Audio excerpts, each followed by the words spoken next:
Saya termasuk pengagum Profesor Dr. Said Akil karena beberapa kali saya mengikuti pengajian beliau, baik ketika baca Quran secara tartil dan Quran usul fikih tadi.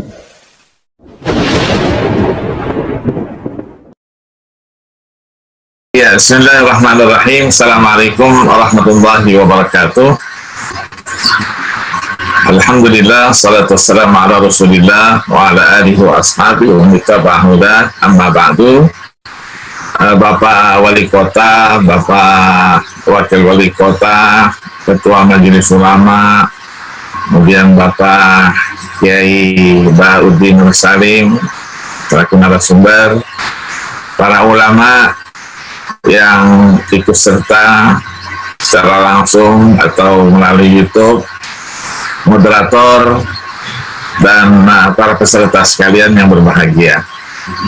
Pertama kali terima kasih saya diberikan kesempatan untuk menjelaskan sekitar maqasid atau isiat maqasid ini, karena memang pembahasan sekitar maqasid ini sedang apa, kalau bahasa sekarang tuh geming ya, geming dan mendapatkan perhatian yang luar biasa di dunia kampus.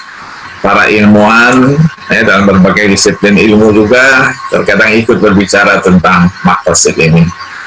Saya mungkin tidak perlu menjelaskan apa itu maqasid ya, yang secara umum yang sering kita sebut dengan istilah bahwa kita meyakini tidak ada ajaran agama syariat ini yang tidak ada maqasidnya, artinya tidak ada tujuannya.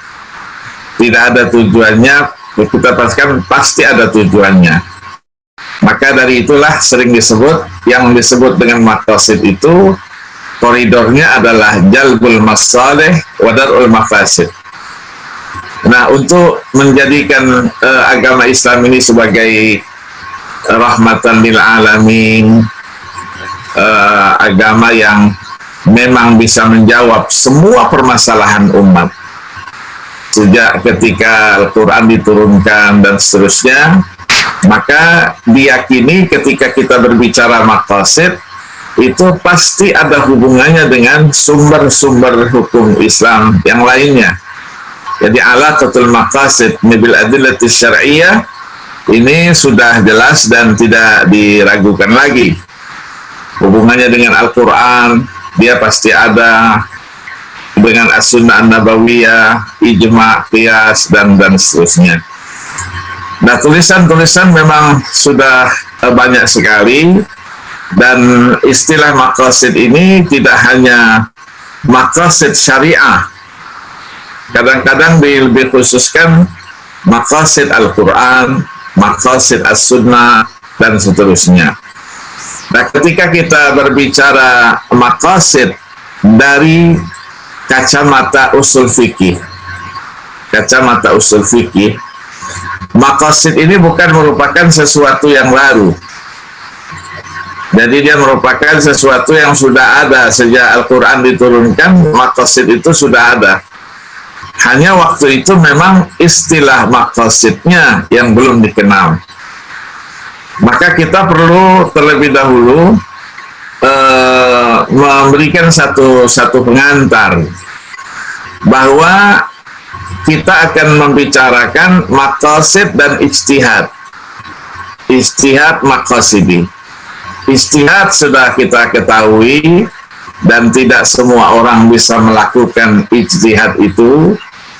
Dia harus memiliki seperangkat persyaratan yang disebut dengan syurutul ijtihad ya, yang apabila kita ambil salah satu tulisan yang berkaitan dengan ijtihad itu, misalnya Yusuf Tuana di dalam disertasinya Al-Ijtihad wa madha hajatuna ilaih fi hadzal asr, beliau membagi persyaratan ijtihad itu dengan satu sistematika yang luar biasa. Dibaginya ada persyaratan yang sifatnya adalah umum, yang disebut dengan istilah syurut al-ammah. Ada yang kedua syurut al-hammah, ada syurut al-asasiyah. yang keempatnya disebut dengan syurut takmiliyah. Semuanya kalau kita hitung itu ada 15 persyaratan. Yang ammah itu ya dia harus muslim, dia harus baligh, dia harus akil.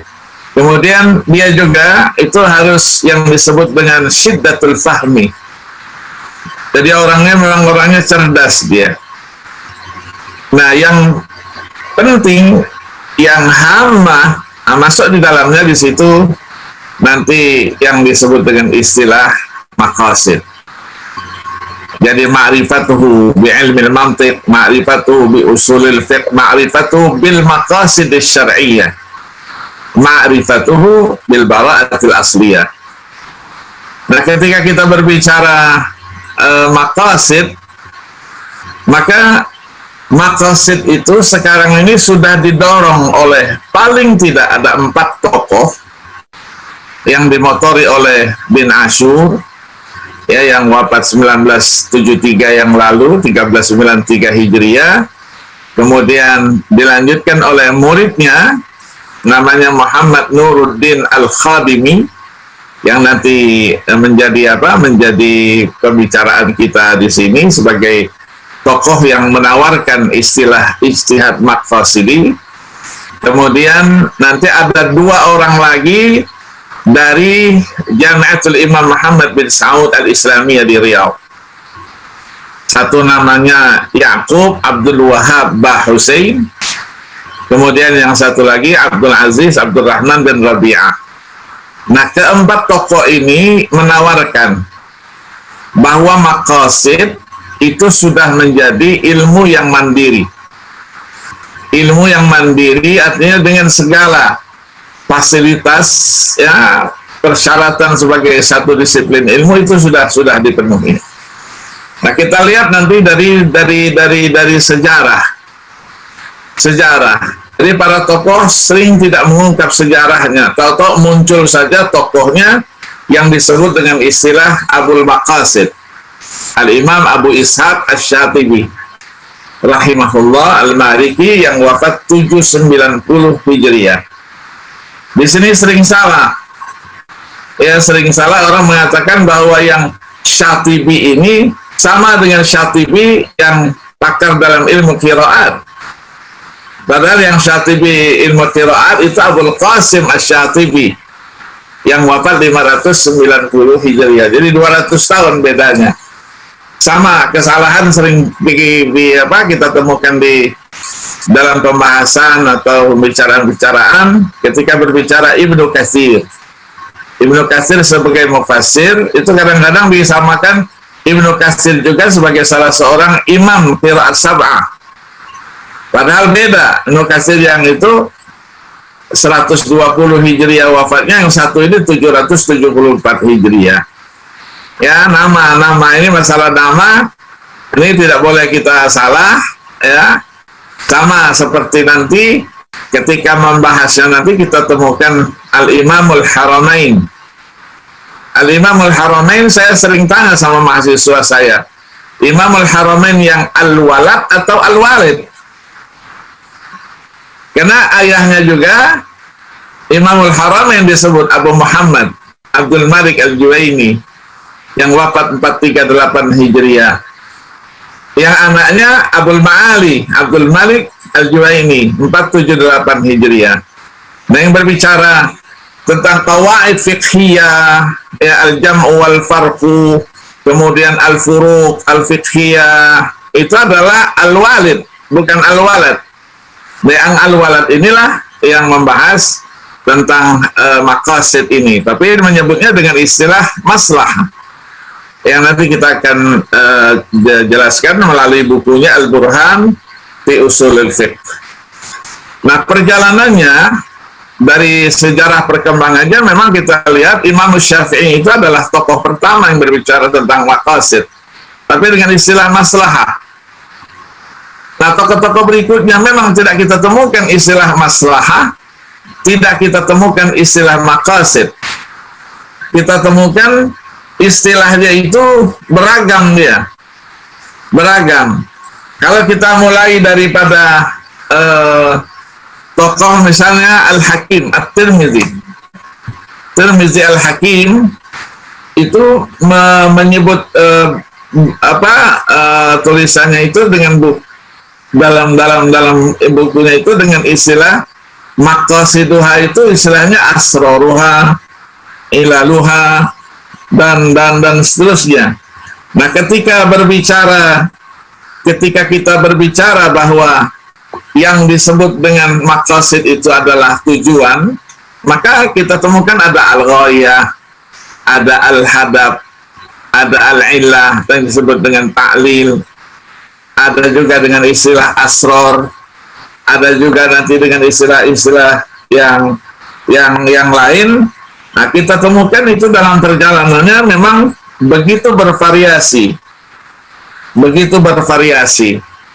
Nah, di tengah-tengah perjalanan itu juga itu dikatakan bahwa dari dua tokoh Syiah juga punya peran juga di dalam perkembangan maqasid ini. Kita temukan misalnya ada Al-Amiri ya, yang wafat 381 Hijriah. Kemudian ada lagi namanya Babawi bin Saduq namanya, yang disebut dengan istilah Babawi, itu juga punya peran di dalam pengembangan maqasid. Jadi dia punya buku namanya Al-I'lam bi Manaqibil Islam ya, dan seterusnya, sudah berbicara tentang itu. Nah, setelah tokoh-tokoh itu kalau kita ringkaskan, itu masuklah yang disebut dengan Imamul Haramain tadi itu. Imamul Haramain sudah berbicara maslahah, dia sudah menyinggung yang disebut dengan hajiyat, daruriyat, tahsiniyat di dalam Al-Burhan fi Ushulul Fiqh, dilanjutkan oleh muridnya yaitu Al-Imam Al-Ghazali rahimahullah. Imam Al-Ghazali dalam 3 bukunya berbicara Al-Mustasfa, kemudian Syifa'ul Ghalil, Masarik Ta'li, Al-Manfur. Nah, dilanjutkan dengan tokoh-tokohnya. Kalau kita ringkas, itu muncullah nanti berikutnya itu adalah Al-Imam Ar-Razi rahimahullah dalam bukunya Al-Mahsul fi Ushulul Fiqh. Nah, kadang-kadang di sini ini beliau ada yang mengatakan ya agak terputus gitu. Setelah itu Al-Amidi, ini Al-Amidi kadang-kadang dilepaskan tokohnya itu dengan Al-Ihkam fi Ushul Al-Ahkamnya, yang meninggal 631 Hijriah. Kemudian setelah itu muncul nanti namanya Ibnu Abdis Salam, yang dikenal dengan Sultanul Ulama, yang meninggal 660 Hijriah. Beliau punya buku 2, ada Al-Qawaid Al-Kubra, ada Al-Qawaid As-Sughra, Qawaidul Ahkam fi Masalihil Anam. Nah, dilanjutkan oleh tokoh lain namanya Al-Qarafi nanti. Qarafi dengan bukunya Tanqihul Fusul fi Ilmil Usul 684 Hijriah. Kemudian ada Al-Baydawi nanti dengan Minhajul Usul fi Ilmil Usul Asy-Syafi'i 685 Hijriah. Sampai dengan dilanjutkan oleh tokoh yang kontroversial yang disebut dengan istilah Najmuddin At-Tufi. Najmuddin At-Tufi ini 716 Hijriah. Beliau di satu sisi dia disebut dengan Mu'tazili, tapi dalam fikih dia bermazhabkan Hambali. Maka dibantah pendekatannya yang menjadikan maslahat itu di atas nas, di atas ini, dibantah oleh Ibnu Taimiyah yang wafat 728 Hijriah. Kemudian dilanjutkan muridnya Ibnul Qayyim Al-Jauziyah 751 Hijriah. Kemudian muncul itu tokoh-tokoh Syafi'i di situ. Ada Subki, ada Asnawi 771 772 Hijriah, sampai dengan muncullah tokoh yang disebut dengan Al-Imam Abu Ishaq Asy-Syatibi dengan bukunya Al-Muwafaqat fi Ushul Syariah. Nah, ketika kita berbicara Al-Imam Asy-Syatibi ini, Imam Syatibi ini dijadikan sebagai Abul Maqasid. Jadi orang tidak mungkin dia belajar fikih saja, tidak belajar usul fikih, maka dia kedua-duanya harus dikuasai. Dia bagaikan mata uang, satu kesatuan. Orang harus belajar usul fikih, dia juga belajar fikih. Dan bahkan usul fikih itu alat untuk melahirkan fikih. Maka ketika saya belajar dulu di Jami'at Ummul Qura, Makkah Al-Mukarramah, dibagi dua memang dia. Dia syu'bah, ya, far'al fiqh wal usul. Ada syu'batul fiqh, ada syu'batul usul.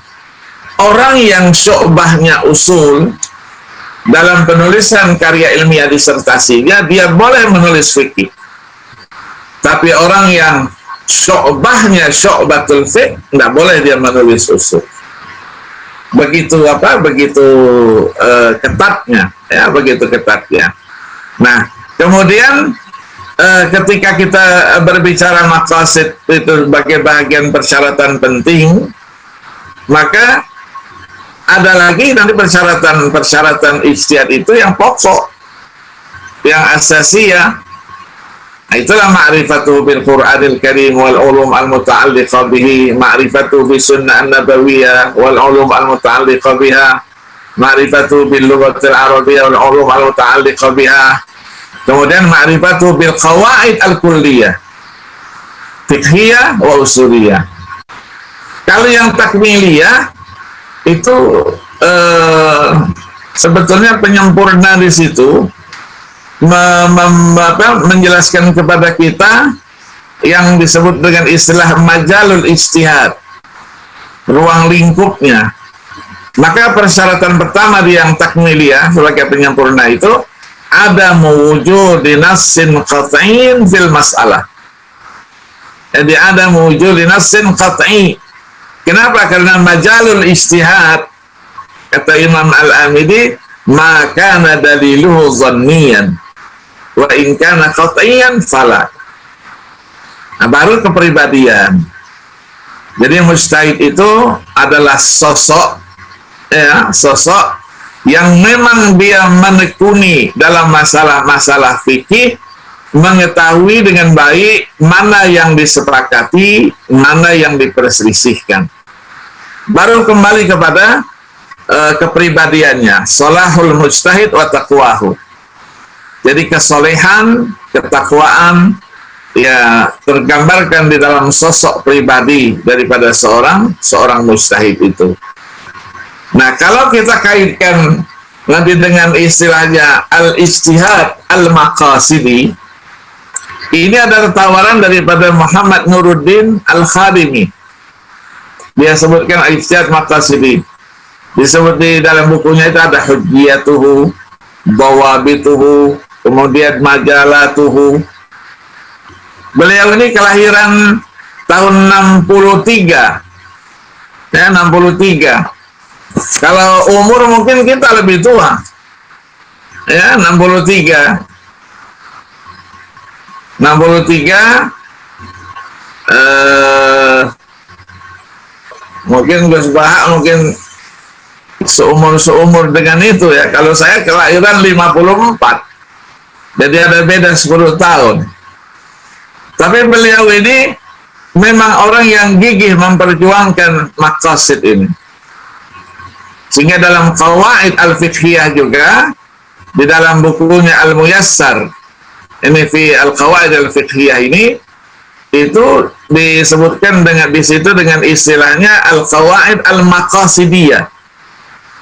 Jadi bukan saja al-qawaid fiqhiyah, usuliyah, dan istilah-istilah lain itu, maka dia menawarkan juga yang disebut dengan istilah al-qawaid al-maqasidiyah. Nah, berbicara ijtihad, ya, maqasidi, ya, setelah kita jelaskan tadi apa yang disebut dengan istilah ijtihad. Sekarang ketika disampaikan apa itu ijtihad al-maqasidi, ini ijtihad maqasidi ini lebih ditekankan kepada ijtihad untuk fiqhun nawazil, yang sifatnya apa? Yang sifatnya itu adalah masalah-masalah baru, masalah-masalah kontemporer. Jadi masalah-masalah kontemporer yang secara nas dia memang tidak ada. Maka para ulama membuat satu aturan bagaimana menetapkan turuq isbatil maqasid itu. Jadi ada paling tidak 4 perkara yang harus dikuasai. Yang pertama jalurnya itu adalah al-amru wan nahyu al-ibtida'i at-tasrihi. Kita yakini kalau ada perintah, pasti di balik perintah itu ada maslahatnya. Ada larangan, pasti di balik itu ada larangannya. Maka pembahasan al-amru, an-nahyu, al-amru wa dilalatuhu, an-nahyu wa dilalatuhu, ini menjadi satu pembahasan usul fikih yang luar biasa. Yang kedua, yang disebut dengan istilah ta'lilul ahkam. Jadi ketika kita berbicara maqasid, dia tidak bisa lepas dari disebut dengan istilah maslahah. Berbicara maslahah, tidak mungkin kita lepaskan yang disebut dengan al-illah. Maka al-illah itu ada namanya al-wasful munasib, al-wasful mulaim. Maka disebutkan wasfun zahirun mundhabitun mustamilun alal ma'nal munasib li syar'iyyatil hukmi. Itu yang disebut dengan illat. Maka syurutul illat itu bagaimana, ya, pembahasan tersendiri. Maka Syekh Ustaz Dr. Mustafa Shalabi tahun 40-an, 42 menulis sebuah disertasi disebut dengan judulnya Ta'lilul Ahkam. Jadi tanpa menguasai illah, as-sabr wa taqsim dan seterusnya yang terkait dengan illat, ini tidak mungkin kita untuk bisa memahami ada tidaknya maslahat di situ, itu ada tidaknya maqasid.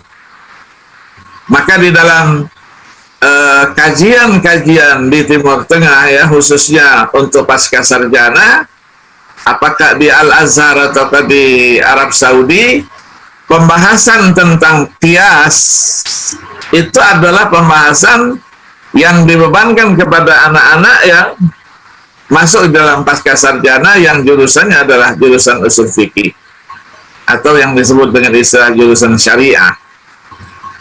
Nah, tidak mungkin kita tidak menguasai qiyas dengan seluruh permasalahannya. Itu menjadi satu kajian yang menyeluruh. Kita baru berbicara tentang tentang istilah maqasid itu. Baru nanti yang disebut dengan istilah ada sukutus syari'. Masa kata anhu syari'. Jadi sukutus syari' ini menjadi penting. Kalau ada kasus permasalahan keagamaan yang tidak disebut secara tekstual di dalam nusus asy-syar'iyyah, apakah Al-Quran atau Al-Sunnah, bukan berarti dia tidak ada. Dan bukan berarti juga Allah itu lupa, tidak. Maka dalam hadis sering kita menghafalkan innallaha ya faradda fara'id fala tudayyi'uha, hadda hududan fala ta'taduha, harrama asya' fala tantakihuha, wa sakata an asya' rahmatan bikum ghaira nisyanin fala tab'atu anha. Jadi ketika Allah tidak menjelaskan itu AB-nya, itu adalah sebagai rahmat. Inilah ruang kita, inilah ruang lingkup kita. Allah berikan keluasan untuk kita melakukan analisa, melakukan kajian-kajian, ya, yang disebut dengan al-maskut anhu syari'. Kalau tidak ada juga baru melalui istiqra'. Nah, istilah istiqra' ini adalah satu penelitian, ya, satu penelitian. Karena apa? Karena seorang mujtahid ketika dia mencari satu illat daripada satu hukum, sebab daripada satu hukum, tidak sekali dia lakukan. Dia lakukan berulang kali untuk memastikan itu benar atau tidak. Maka illat itu secara bahasa sering diartikan dengan ma'khudun katanya minal ilal ba'da nihal wa huwa mu'awadatu syurb marratan ba'da ukhra. Jadi ketika seorang minum, dia berulang kali dia minum, itu juga seorang mujtahid melakukan kajiannya untuk mencari satu illat. Nah, apalagi di dalam kajian fikih nanti ada yang disebut dengan istilah al-ashbah wan nadhair, ada al-furuq al-fiqhiyah dan seterusnya. Maka ketika Abu Musa al-Asy'ari yang menjadi salah seorang gubernur pada masa Umar bin Khattab radhiyallahu an, Sayyidina Umar pernah menulis surat kepada beliau. Ya, surat yang begitu panjang yang intinya itu mengingatkan kepada Abu Musa al-Asy'ari radhiyallahu an untuk bisa memahami satu kasus itu dengan jeli dan tajam. Maka beliau katakan al-fahma fima yahtaridu fi sadrik mimma lam yablugha fil kitab was sunnah i'rifil amsal wal ashbah thumma qisil umura bi ra'yik. Ujungnya apa? Fa'mad illa ahabbiha ilallah wa ashbahiha bil haqqi fima tara. Ini kemudian menjadi ilmu sendiri, ilmu al-ashbah wan nadhair fil fiqh. Ya, maka buku-buku qawaid fiqhiyah itu banyak ditulis dengan judul al-ashbah wan nadhair, khususnya di kalangan mazhab Syafi'i. Yang sebelumnya ada yang menulisnya dengan istilah furuq. Nah, ilmu ini tidak hanya di dalam fikih saja. Kalau kita ketahui ashbah wan nadhair ini, ashbah wan nadhair ini ada fil tafsir, ada fil balaghah, ada fil nahwu. Ya, begitu juga al-furuq. Al-furuq, ada al-furuq al-lughawiyah, al-furuq al-fiqhiyah, al-furuq al-usuliyah, dan seterusnya.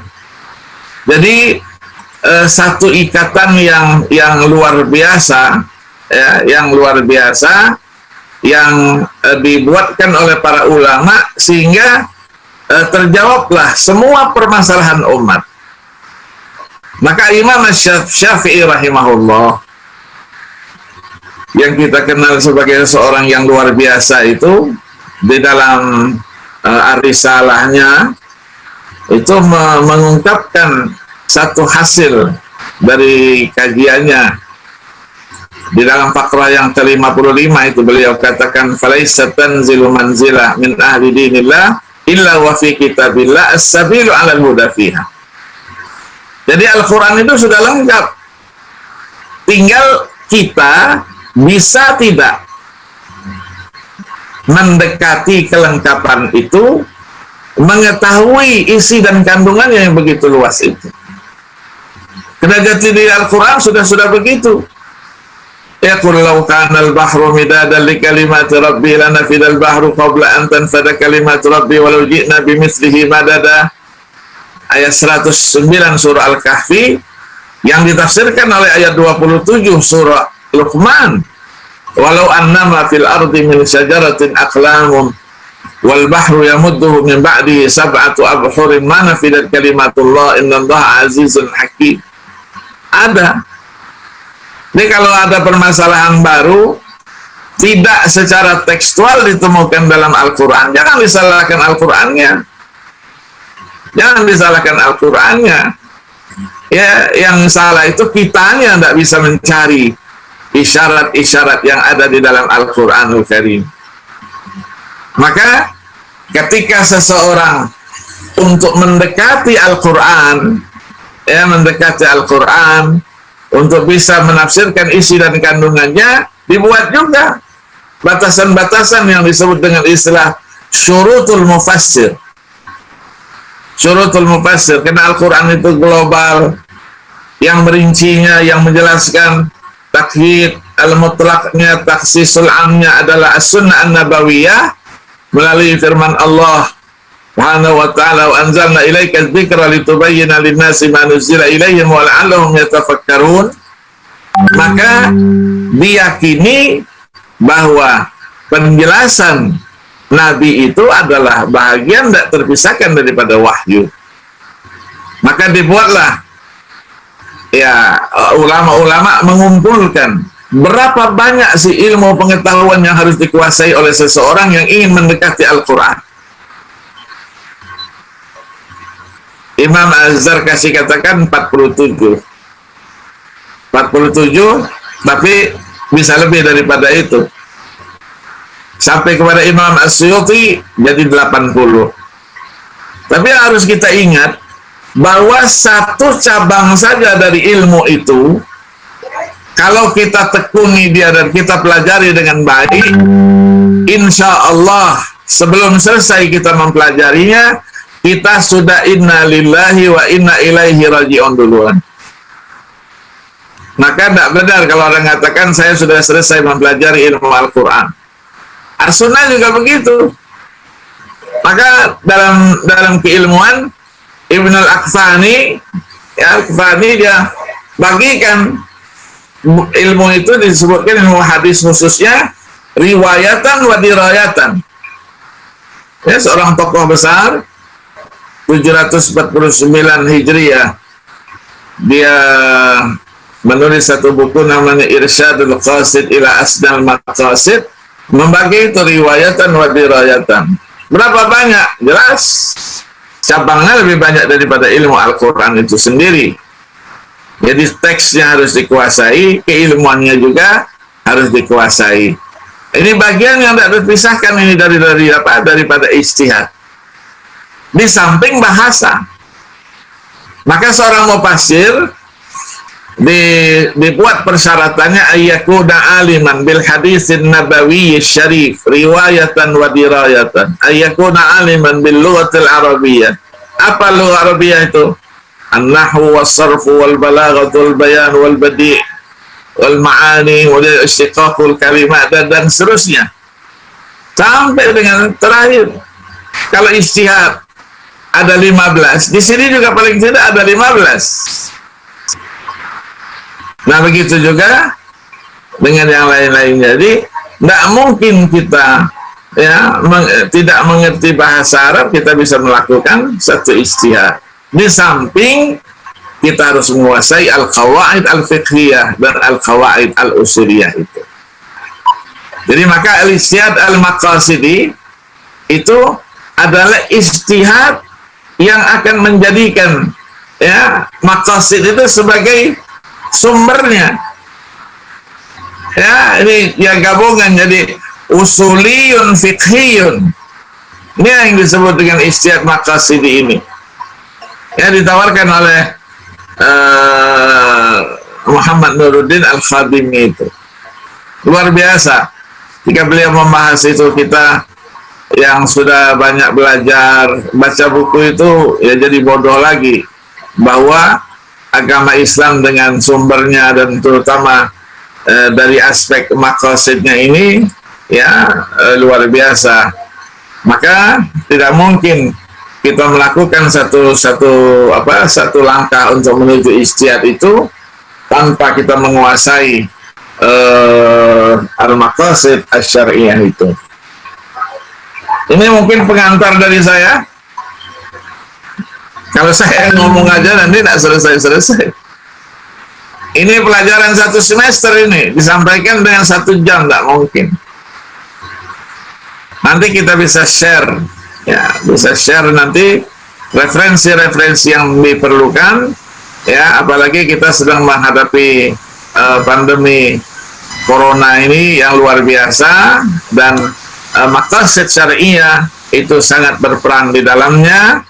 Ya, tadi sudah disinggung oleh Pak Wali Kota dari Panitia tadi sudah menyampaikan itu, bahwa apa yang kita lakukan dan kita ambil sebagai satu kesimpulan hukum itu tidak lepas daripada al-maqasid asy-syar'iyyah. Terima kasih, mungkin pengantar dari saya. Terima kasih Ustaz. Ya. Baik, terima kasih Ustadz Agil. Alhamdulillah, catatan saya ini langsung penuh Ustadz ya. Jadi saya seperti menjadi mahasiswa baru di sarjana ini. Terima kasih. Saya kira kita yang ada di Zoom meeting ataupun yang ada di YouTube betul-betul mendapatkan suatu perspektif yang komprehensif bahwa Ustaz Agil sudah membawa kita kepada sejarah dinamika fiqhul maqasid, ya. Jadi kalau dalam perspektif sosiologi pengetahuan itu bahwa Asy-Syatibi itu sebenarnya lahir karena ada ulama-ulama sebelumnya. Jadi dalam sosiologi pengetahuan itu ilmu itu akan terus berkembang, dan Ustadz Agil itu sudah membawa kita jauh sebelum Asy-Syatibi.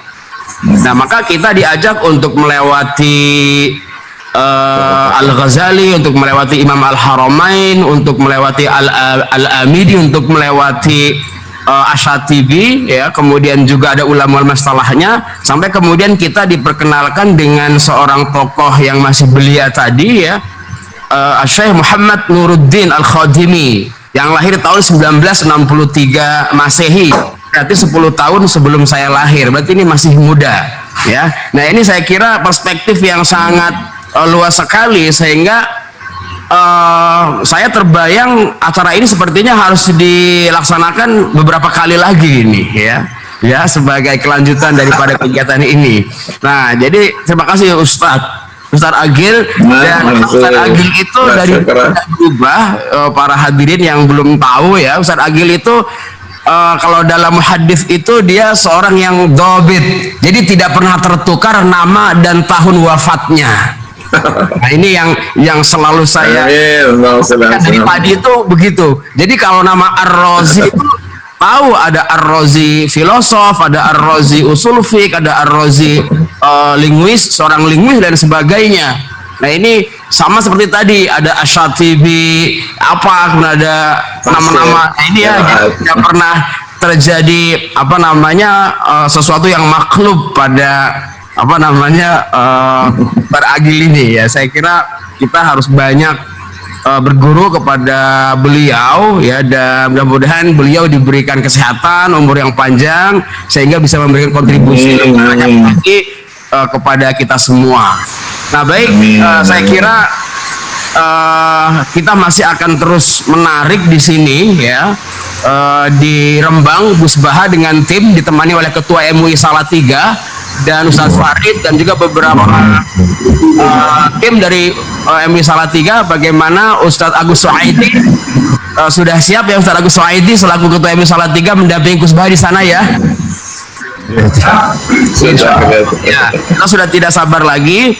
Langsung saja, tafadhal Al-Mukarram Kiai Al-Hajj Ahmad Bahauddin Nur Salim, yang kita kenal dengan Gus Baha, untuk memberikan terkait materi ini. Saya tidak mau membatasi, monggo panjenengan bisa menyampaikan apa saja terkait dengan tema kita Ijtihad Maqasidi di era pandemi, dalam waktu yang seluas-luasnya. Saya tidak akan memotong, nanti panjenengan kersane, monggo Gus Baha. Tafadhal Syekh Bahauddin Nur Salim, falyatafadhal mashkurah. Assalamualaikum warahmatullahi wabarakatuh. Bismillahirrahmanirrahim. Nahmaduka ya ghafur ya syakur, wa salli wa sallim ala sayyidina maulana Muhammadin wa ala alihi washabihi asma'in, amma ba'du. Yang sangat saya hormati Profesor Dr. Said Abdul Al-Munawwar, selaku guru besar. Dulu beliau adalah teman-temannya saya, Profesor Zaini Dahlan, ketika ngajar S3 di Jogja.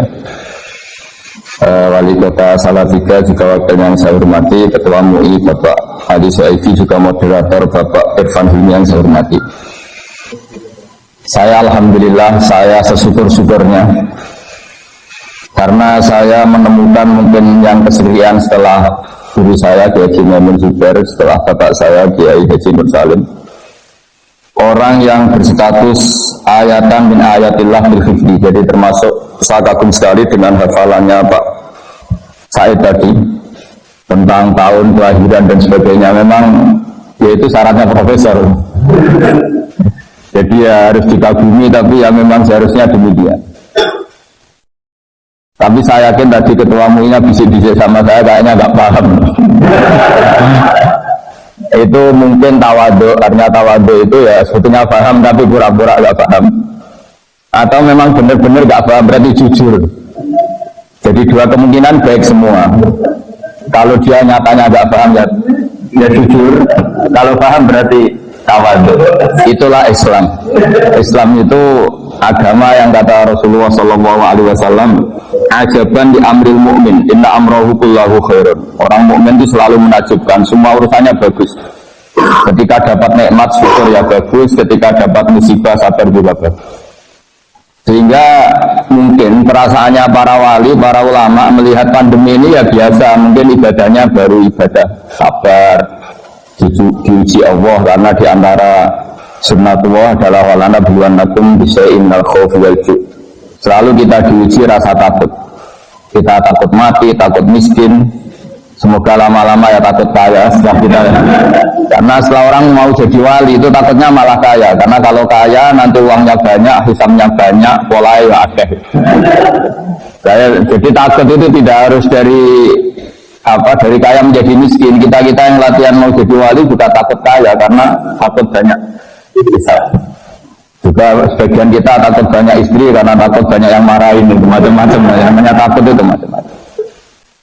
Saya termasuk pengagum Profesor Dr. Said Akil karena beberapa kali saya mengikuti pengajian beliau, baik ketika baca Quran secara tartil dan Quran usul fikih tadi. Tapi saya pastikan orang Solo 3 ini butuh taisir ya, butuh mempermudah dari penjelasan itu. Insya Allah ini mulai Pak Ketua mungkin saya bantu. Nanti kalau tidak hatam kapan-kapan nanti lagi. Nanti mulai warokot, usul sampai apa? Yang gampang-gampang harus ya. Nanti kita ajarin kitab yang gampang dan dia buat beli. Ya warokot, terus apalah yang gampang, usul dan sebagainya. Apa yang dikatakan Pak Said tadi benar sekali bahwa ilmu usul fikih itu pokok. Tapi penjelasannya memang sebetulnya mudah. Kalau dalam sebuah kitab yang saya baca istilahnya ada kata fama fatahum illa mujarradul istilah. Sebetulnya aplikasi usul fikih itu sudah dilakukan oleh para sahabat. Cuma mereka tentu tidak perlu bikin istilah apa itu istifsan, apa maqasid, apa saja. Tapi mulai dulu ada yang mengatakan itu hadis, ada yang mengatakan itu mauquf ala Abdullah bin Mas'ud. Mulai dulu perasaannya orang banyak adalah maro'ahul muslimuna hasanan bahwa indahu hasan. Sesuatu yang menurut konsensus orang banyak itu baik, maka itu hakikatnya menurut Allah juga baik. Kenapa demikian? Karena kata Pak Said tadi, ada diam yang penting. Tidak semua sesuatu harus syariat berkomentar. Tapi ada wasakata nasya, ada yang didiamkan oleh syariat, tapi diam itu sendiri menjadi sumber hukum. Karena memang dari awal min ghairi nisyanin, bukan karena Allah lupa, tapi rahmatan lakum. Itu sebagai rahmat. Dan alhamdulillah kesimpulan dari itu, kalau dalam bahasa Nahwu disebut Pak Taprek, fala tabhasu anha, dan kalimat riwayat fala tasalu anha. Berhubung itu didiamkan, ya kamu jangan membahas. Jadi kalau kita tidak bahas bukan karena tidak bodoh, bukan karena bodoh tidak, memang tidak boleh bahas. Jadi yang pintar ya barokah karena memberi penjelasan, yang menang ya barokah, memang dalam banyak hal tidak boleh bicara. Jadi ini saya tidak tahu, saya ini afdol saya apa afdol yang diam ini, karena memang sebagian masalah itu tidak boleh dibicarakan. Tapi saya pastikan ilmu ushul fikih itu hanya implementasi atau ekspresi atau apalah tatbiki dari perasaan adzauqus salim, perasaan yang salim. Saya mengkaji banyak ilmu balaghah karena memang tadi di antara syaratnya mufassir harus mengkaji balaghah.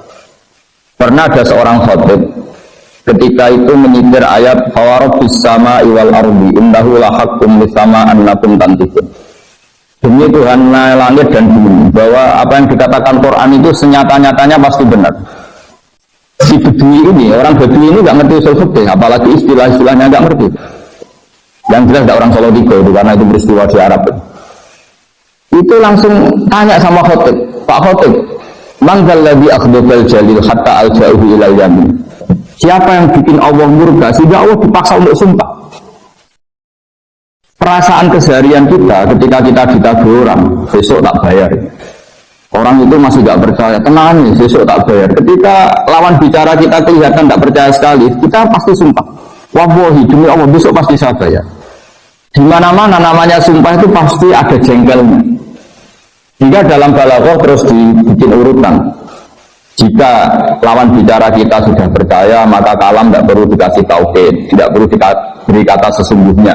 Tapi kalau sudah ada indikasi dia tidak percaya, maka perlu dikasih tauhid, tidak perlu dikasih sumpah. Jadi di mana-mana sumpah itu ya ada nada jengkelnya, ada nada marah. Kita sampai bersumpah itu karena melihat lawan bicara kita tidak percaya atau kurang percaya. Di sini orang Bedui menangkap, meskipun dia tidak tahu kaidah itu, tidak tahu kaidah yang di ilmu balaghah. Ada apa satu kalimat itu untuk apa tidak tahu, tapi dia merasa kok sampai Allah sumpah itu pasti Allah tersinggung. Dan ternyata betul, hampir semua ayat yang Allah sumpah pasti terusannya itu nadanya nada marah, nada menegur secara keras. Makanya ketika ada ayat sumpah, si Bedui tadi tanya sama Pak Khotib, man dzalladzi akhdabal jalil hatta aljahu ilal yamin. Pak Khotib, siapa yang bikin Allah marah sehingga Allah harus terpaksa sumpah? Dalam ilmu dialek disebut at-taqrib ilal abba, untuk memudahkan bisa dipahami.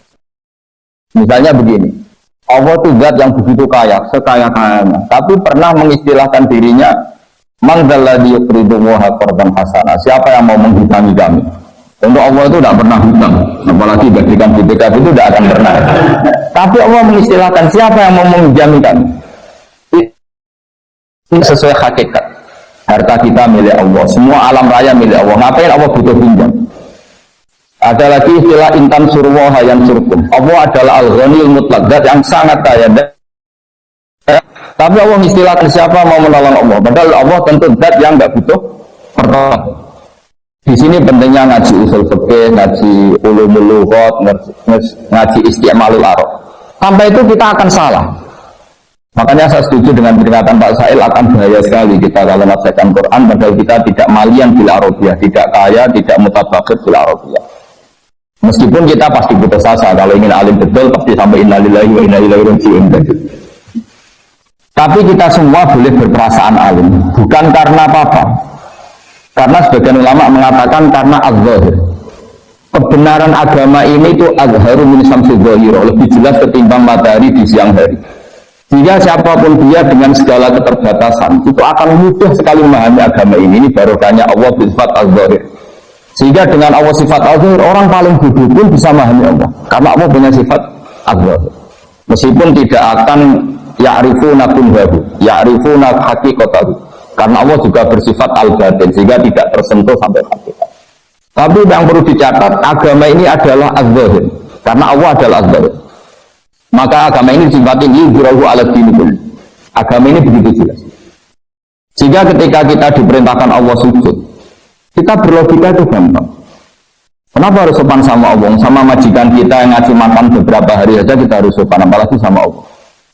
Andai kan kita diberi kontrakan gratis, dikasih makan orang gratis 1 bulan saja, terima kasih kita tidak selesai-selesai. Apalagi dikasih Allah selama-lamanya. Maka pujian yang benar adalah la nuqsi sana'an 'alaika anta kama athnayta 'ala nafsik. Kita muji Engkau ya Allah tidak ada habisnya. Tidak bisa terhitung pujian kita kepada Engkau. Karena apa? Allah memberi kita tanpa batas. Nah, aturan-aturan atau anjuran agama supaya kita muji Allah tanpa batas ini aturan yang andaikan itu tidak diatasnamakan agama, kita pun akan mengatakan itu aturan yang benar. Maka lisyidati zuhuri hadatin, sampai ada pepatah laulam yakum maja'a bihi Muhammadun dinan lakana fi akhir nasi hasan. Kalau saja agama ini tidak diatasnamakan agama, aturan yang dibawakan Rasulullah SAW pasti lakana fi akhir nasi hasanan, pasti menurut akal manusia ini juga betul. Seperti contoh di fikih misalnya iddah, nggak kebayang andaikan dalam cerai itu tidak ada iddah. Misalnya malam masih hubungan intim, pagi bentrok langsung cerai. Nah, itu kalau langsung dinikahi orang lain, kita nanti bingung. Ini anaknya siapa? Ini produk lama apa produk baru? Apalagi anak kecil itu wajahnya agak jelas mirip siapa. Kalau di DNA kan ribet. Tapi barokahnya ada iddah, ada kepastian baro'atur rahmiha. Sampai perempuan ini benar-benar terbebas rahimnya dari sperma zaut awal atau suami pertama, baru begini. Jadi iddah ini penting. Kita sebagai ahli fikih akan mengatakan setidaknya mengatakan baro'atur rahmiha. Tapi kita ini tidak ahli fikih saja, tapi juga punya ubudiyah, punya kehambaan kepada Allah. Sehingga dalam kitab-kitab fikih masih disisakan karena dikarang oleh orang-orang yang yakhshawna Allah, orang-orang yang sangat takut Allah, disisakan aulit ta'abbud. Oke, iddah ada batasannya, yaitu misalnya mutawafan ana zaujua yang 4 bulan 10 hari.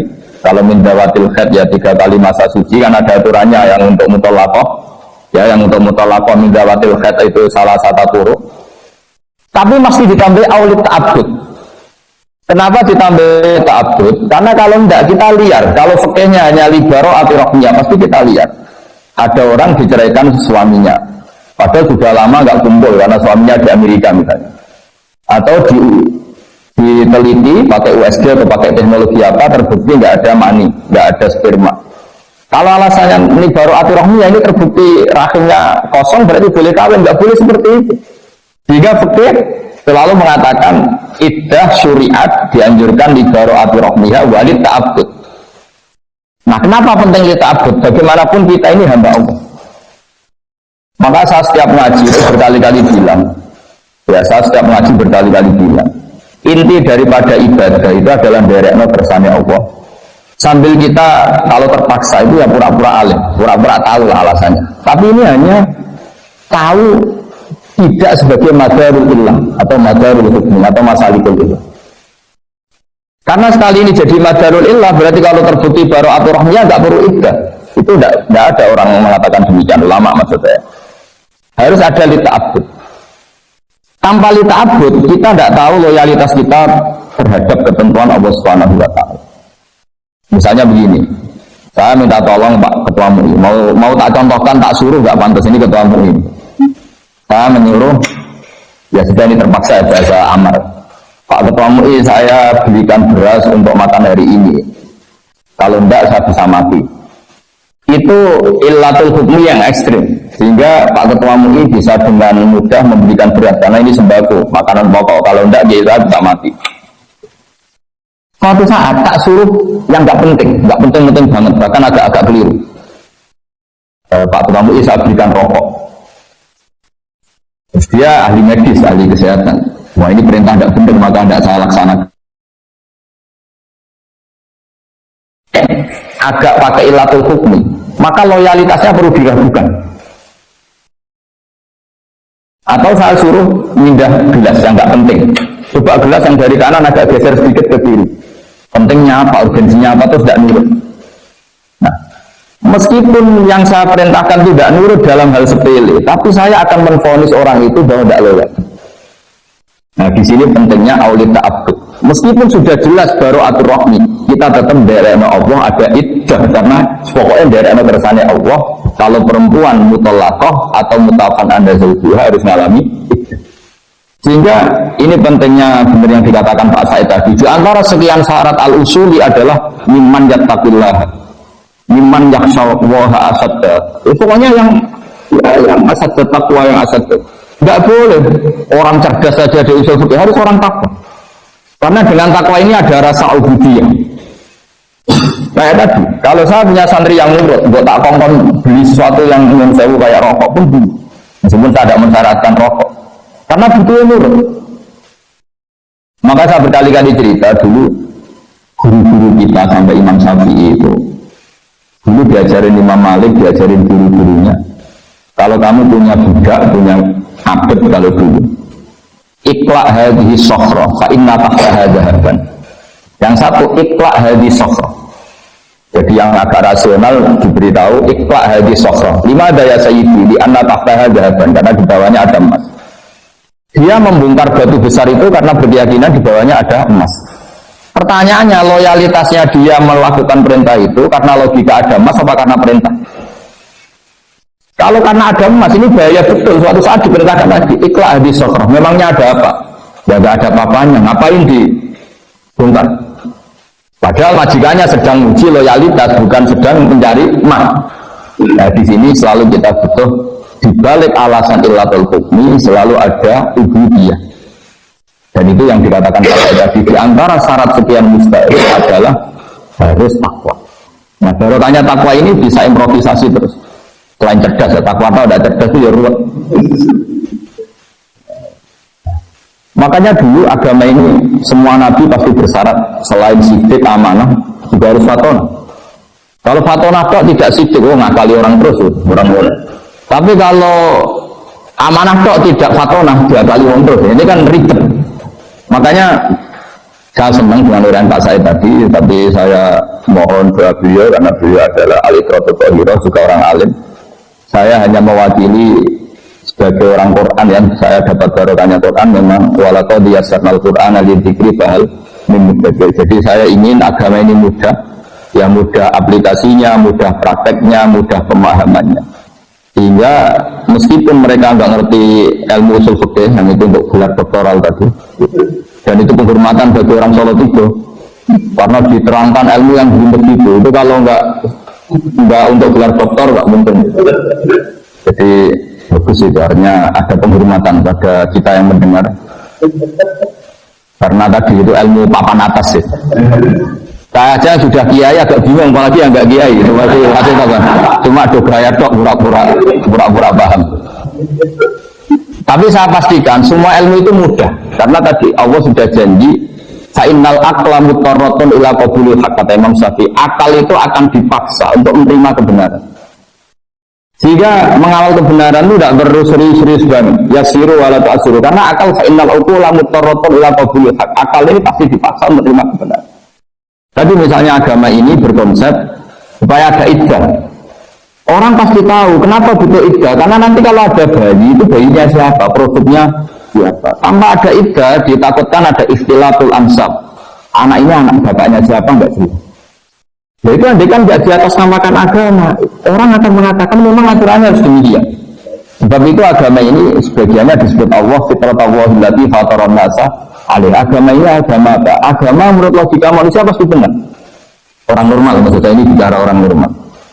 Haramnya khomer juga demikian. Kenapa khomer haram? Ya karena khomarul akal, karena mencederai akal. Padahal menjaga akal termasuk wajib. Lalu yang dikatakan khomer apa? Ya dulu asirul inab. Dulu itu ya inab yang diperas. Lama-lama kenapa haram? Ya ini ilatul hukmi. Ya karena yukhomirul akal, merusak akal. Artinya terus fakul lima khomaral akal, yang merusak akal yang namanya khomer, atau sama-sama muskir, atau sama-sama haram. Itu ada masalah gitu. Nah, kemudian ulama berdebat, apa kias itu penting? Ada yang mengatakan penting tidak penting, yang jelas nanti hasilnya sama. Ada yang cara ulama ngendikan tidak perlu dikatakan kias, cukup dikatakan min iklafil ba'di wa iradatil kul. Jadi kalau Allah mengharamkan fala taqul lahuma uffin, sekedar bilang hus saja haram, apalagi yang di atas hus. Atau al-murad binnahi an qauli uffin adalah at-tadajjur atau al-idha. Yang dikehendaki Allah haramnya mengatakan hus pada orang tua adalah lidah. Maka apalagi nabuk, ya apalagi nyadu, apalagi membiarkan orang tua miskin utang-utang tombol, itu ya haram juga itu. Jadi setelah itu kan lagi-lagi jauh. Mungkin orang dulu tidak mengistilahkan itu min itlaqil ba'di wa iradatil kul, atau mengatakan itu masalikul illah atau illatul hukmi adalah al-idha, sehingga apa saja yang menyakiti orang tua haram. Itu kan sudah dibahasakan oleh ulama, karena mau tidak mau ulama butuh istilah untuk mempakemkan satu teori, ada istilah, ada terminologi. Tapi tanpa itu pun agama ini bisa difahami. Itu yang disebut walaqad yassarnal Qur'ana lidzikri fahal min. Sehingga dulu saya ini termasuk pengagum cerita-cerita orang Bedui. Orang-orang Bedui itu orang yang jauh dari pemahaman. Tapi seringkali mereka kalau bikin natijah, bikin kesimpulan itu sering benar. Misalnya Nabi pernah ngendikan yadhaku rabbuna, Allah itu pernah senyum melihat ini, melihat orang sering jamaah, melihat ini. Si Arabi tadi mungkin tidak pati hafal jumlah yang Allah senyum kepada siapa saja, itu tidak pati hafal dia. Cuma dia langsung takut, yadhaku rabbu ya Rasulullah, apa Tuhan itu pernah senyum? Iya. Jawabnya Arabi tadi lucu, lam na'dima min rabbin yadhaku khairan. Wah, kalau Tuhan pernah senyum, biasanya orang senyum itu nggak mau menyiksa, akan baik-baik saja. Jadi, dan itu dibenarkan Rasulullah. Beberapa kali orang Bedui punya kesimpulan, Nabi ngendikan mansar rohu ayang juro ila ahli jannah fal yang juri ayat. Kalau kamu ingin melihat penduduk surga yang masih hidup, ya lihat. Jadi orang Bedui karena apa? Ya agama ini mudah. Lagi-lagi agama ini mudah. Sehingga orang yang tidak cerdas banget itu ya bisa paham. Meskipun nggak bisa istilahkan tadi. Ya bosan kalau orang bisa di masalikul ilah harus ada jamek, mutarid munakis, jamek mana nggak boleh ada farik. Itu, nah iya kalau nggak paham bisa bilang amin amin itu. Ya betul lah. Tapi ini kan cerita ya, cerita apa? Jadi karena tadi Pak Said juga memberi ilmu yang luar biasa, ini saya bantu teman-teman Solo 3 supaya nggak perlu kaget. Itu semuanya mudah. Yang kamu nggak hafal itu hanya istilah, tapi nurani kamu akan paham. Karena walaqad yassarnal Qur'ana lidzikri fahal muddakir. Jika dulu itu begitu mudahnya orang-orang Bedui memahami Islam. Sampai ketika Islam nggak difahami Ikrimah bin Abi Jahal, nggak bisa difahami oleh orang-orang kafir yang masih kafir zaman itu. Nabi kalau ngendikan ketika dapat informasi tentang itu hanya ngendikan gini, misluhu la yajhalul Islam. Orang secerdas dia itu tidak akan bodoh tentang Islam. Akhirnya mereka yatafakkaru fil Islam, wa yata'ammalu fil Islam. Akhirnya masuk Islam. Karena kata Nabi malah dipuji ketika mereka masih belum Islam, ditawarin Islam belum mau, tapi Nabi ngendikan misluhu la yajhalul Islam. Ternyata betul setelah Islam itu dikaji. Makanya pentingnya sulhul Hudaybiyah ketika semua perjanjian itu merugikan Nabi dan orang Islam, masyhur itu sulhul Hudaybiyah.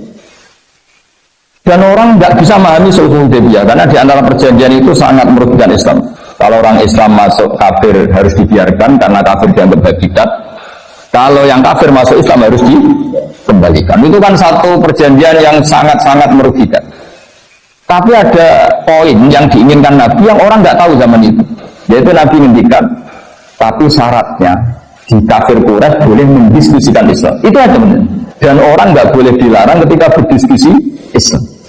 Akhirnya apa yang terjadi? Fama yatakallamu ahadun fil Islam illa dakhala fihi. Orang diskusi Islam akhirnya masuk. Karena setelah diuji secara ilmiah pasti kecenderungannya orang Islam. Misalnya diskusi di Darurat 2. Tuhan kita sama Muhammad keren mana? Tuhan kita apa ya? Berhala itu. Yang kita mandikan, kita urusi, kalau rusak ya kita dandan. Dan Tuhannya Muhammad siapa? Yang menciptakan langit bumi. Oh, kan jauh, kerennya kan enggak. Akhirnya ya semuanya masuk Islam. Makanya dawai Abu Bakar ketika mengenang itu, kita semua zaman itu tidak paham. Tapi akhirnya menjadi paham. Nah karena mereka sudah masuk Islam, ya sudah otomatis perjanjian yang merugikan Islam itu ya dibatalkan mereka sendiri. Nah, di sini hebatnya Quran, hebatnya Islam.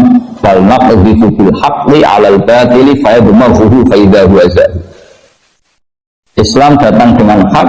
Ciri utama hak itu apa? Kalau berhadapan-hadapan dengan batil, pasti kemenangan ada di hak. Saya demaghuhu fa'idah huwa zahid. Pasti barang hak ini akan mengalahkan yang batil. Fa'idah huwa zahid, dan batil itu pasti hilang. Makanya disebut ja'al haqqu wa zahaqal batil. Bagian ayat lebih ekstrim lagi.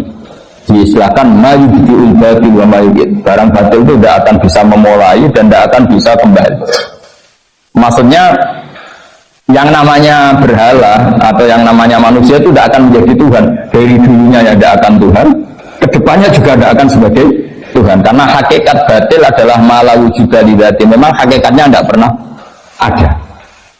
Nah, itu juga akhirnya terus ilmu yang seperti ini ada yang menghuni jadi filsafat, jadi filosof, kayak Imam Razi dan sebagainya dan sebagainya. Jadi saya mohon semohon-mohonnya sama semua pendengar bahwa saya benar-benar kagum sama Profesor Said dan memang harus seperti itu, pakai istilah-istilah terminologi usul fikih. Orang itu mau belajar. Dan nanti kitab-kitab yang nggak punya itu Pak Ketua MUI ini nanti tanya saya, nanti datangkan yang muda ya, pakai bahasa Solo 3 lebih gampang. Tapi saya pastikan kalian semua tidak usah kaget, tidak usah apa, karena tadi semua yang ditulis ulama dengan bahasa masing-masing itu sebetulnya sesuai fitrah kita, sesuai dengan saling kita.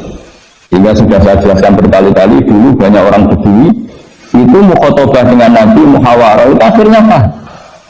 Karena agama ini sesuai al-fitrah as-salimah, fitrah Allahillati fatarana sa'alih. Jadi seperti ketika Nabi melihat perempuan yang sedang menanak nasi, lah kalau bahasa sini mungkin, ketika apinya mau padam itu kan kalau sekarang disebuli, kalau bahasa Solo itu disebuli supaya cepat naik apinya atau cepat membara. Itu bayinya dijauhkan. Terus ketika sudah agak jeda, bayinya didekap lagi. Kata Nabi, "Ara'aitum anna hadhihi tarihatun waladaha ilan nar." Apa kamu berpendapat bahwa seorang ibu ini membuang anaknya ke neraka? Ya tidak akan ya Rasulullah, tidak akan. Terus kemudian Nabi, Allahu arhamu ibadihi min hadhihi waladiha. Allah lebih rahmah kepada hambanya daripada si ibu ini dengan. Oh itu sahabat senang semua. Karena kalau seorang ibu saja gak tega anaknya di neraka, di api, apalagi Allah yang lebih arham, lebih rahman rahim. Tapi kata Nabi, faktanya banyak yang di neraka, ilaman abad. Kalau ada orang masuk neraka itu salah diri, di cekelikan di Nabi juga busuk. Karena selalu itu tadi, terus di dunia ini ada contoh sekian hewan yang dia memang nyari api. Nah kita jangan seperti hewan yang berbuat itu. Wong api kok dicari. Jadi sebetulnya Nabi ini sudah akhirnya berjazikum, sudah megangin kita supaya tidak jatuh ke api.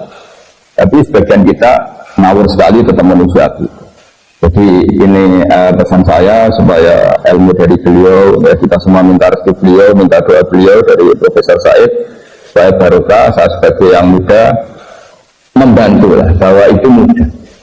Karena tadi walaka biasa Al-Quran ada diberi bahal mumudzakir. Jadi ini semua fa'il itu didefinisikan al-fa'il wa al-ismu al-marfu alladhi wa alladhi al-ismu al-marfu, terus yang dirofakan oleh fi'ilnya atau oleh isim sifat atau oleh isim fa'il. Itu kan kayaknya susah, tapi orang Arab sudah bilang ja'a zaidun.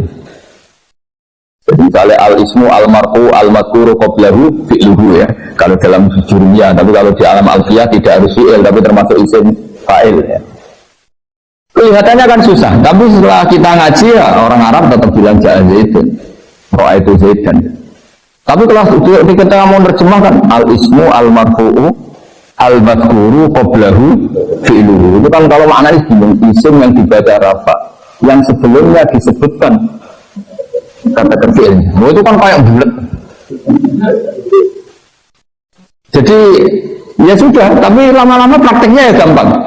Makanya terus orang Arab kadang pakai mausu'ah itu ya pokoknya ini timbang latihan bahasa Arab bisa kesuwan ya. Kerja di Arab Saudi tahun ini mulai bahasa Arab. Tarik dadani sidik-sidik enak sono gitu. Tapi kalau pinter bahasa Arab kan sudah. Ya karena tadi walaupun biasa Al-Quran ada dikri bahal. Saya kira demikian. Makasih. Assalamualaikum warahmatullahi wabarakatuh.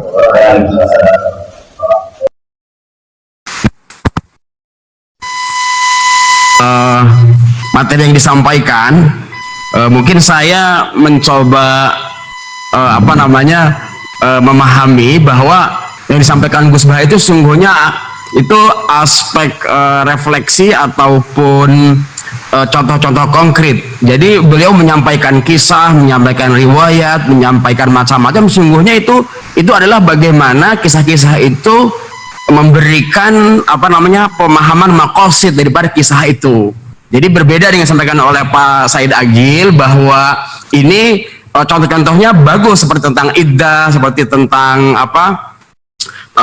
bagaimana Nabi kemudian melakukan transaksi terkait dengan orang yang murtad dan lain sebagainya. Nah ini saya kira penting. Jadi beliau menyampaikan kisah-kisah yang sungguhnya dari kisah itu kita bisa petik bahwa ada pemahaman orang-orang dulu terkait suatu masalah dan yang diambil adalah aspek maqasidnya. Nah ini saya kira yang disampaikan oleh Gus Baha ini sangat menarik ya, langsung aplikatif dengan beberapa contoh riwayat. Nah nanti bisa kita kita bumikan atau kita turunkan dalam konteks hari ini seperti yang disampaikan oleh Ustadz Agil tadi. Ada istilah fiqhun nawazil. Fiqhun nawazil yaitu bagaimana memahami hukum-hukum yang muncul secara aktual, artinya fikih-fikih kontemporer ya yang muncul karena kondisi-kondisi tertentu seperti dalam masalah di era COVID-19 ini. Baik, saya kira kita lanjutkan kepada beberapa pertanyaan. Sudah masuk kepada kita ya, pertanyaan-pertanyaan yang ditujukan kepada kedua narasumber kita ya. Nanti yang pertama akan saya bacakan beberapa pertanyaan. Saya kira pertanyaan ini bisa dijawab oleh keduanya. Akan saya bacakan pertanyaan ini ada pertanyaan yang sifatnya konfirmasi, minta informasi, dan ada pertanyaan yang sifatnya analisis, ya. Saya akan bacakan pertanyaan yang agak analisis ya, supaya nanti bisa masuk kepada pertanyaan yang sifatnya minta informasi. Nah, ada pertanyaan yang pertama, bagaimana solusinya seandainya maslahah dalam nas sebagaimana yang disepakati oleh ulama dalam tafsirnya berbenturan dengan maslahah yang terdalam dalam realitas masyarakat. Nah, ini jadi maslahah yang ada dalam realitas masyarakat itu ternyata berbeda dengan masalah yang sudah dijelaskan oleh para ahli atau para ahli usul fiqh. Nah, ini pertanyaan yang pertama, ya. Kemudian pertanyaan yang kedua, mohon izin bertanya dari pemaparan Habib Said ya Ustadz Agil, bahwa ketentuan tentang ijtihad maqasidi adalah meyakini dan mengetahui bahwa semua perintah dan larangan mempunyai maksud atau mempunyai masalah sendiri-sendiri. Nah, pertanyaan saya menurut penanya dari Bapak Ali Muhtaram, bagaimana jika dalam satu nas atau kasus, ya, perintah dan larangan itu masing-masing mempunyai maslahah. Nah, bagaimana cara melakukan komprominya? Ini mungkin beliau menyampaikan terkait dengan konsep at-ta'arud wa tarjih fil adillah asy-syar'iyyah, seperti itu, Ustadz Agil. Saya kira itu dua pertanyaan dulu ya, nanti kita lanjutkan. Monggo Ustadz Agil untuk memberikan respon dari pertanyaan ini. Nanti bisa disambung dengan pertanyaan informatif yang sederhana begini, Ustadz. Imam Syafi'i itu orang yang memakai maslahah atau maqasid yang pertama kali. Dalam kitab apa informasi itu dicantumkan? Nah, itu nanti pertanyaan sifatnya informatif. Monggo Ustadz Agil untuk menjawab pertanyaan ini. Tafadhol. Ya, bismillahirrahmanirrahim. Kita tadi memang belum sampai kepada dhawabitnya ya. Dhawabit. Jadi ketika kita berbicara dhawabit al-ijtihad al-maqasidi, maka tidak bisa lepas itu ketika kita sebutkan dhawabitul maslahah. Ya, dhawabitul maslahah. Ya, khususnya di dalam kajian usul fikih yang menggunakan maslahah mursalah sebagai apa? Sebagai sumber. Jadi mursalahnya itu yang menjadi apa? Menjadi kajiannya. Jadi kalau maslahah ammah semuanya pakai. Ya, itu hanya perbedaan.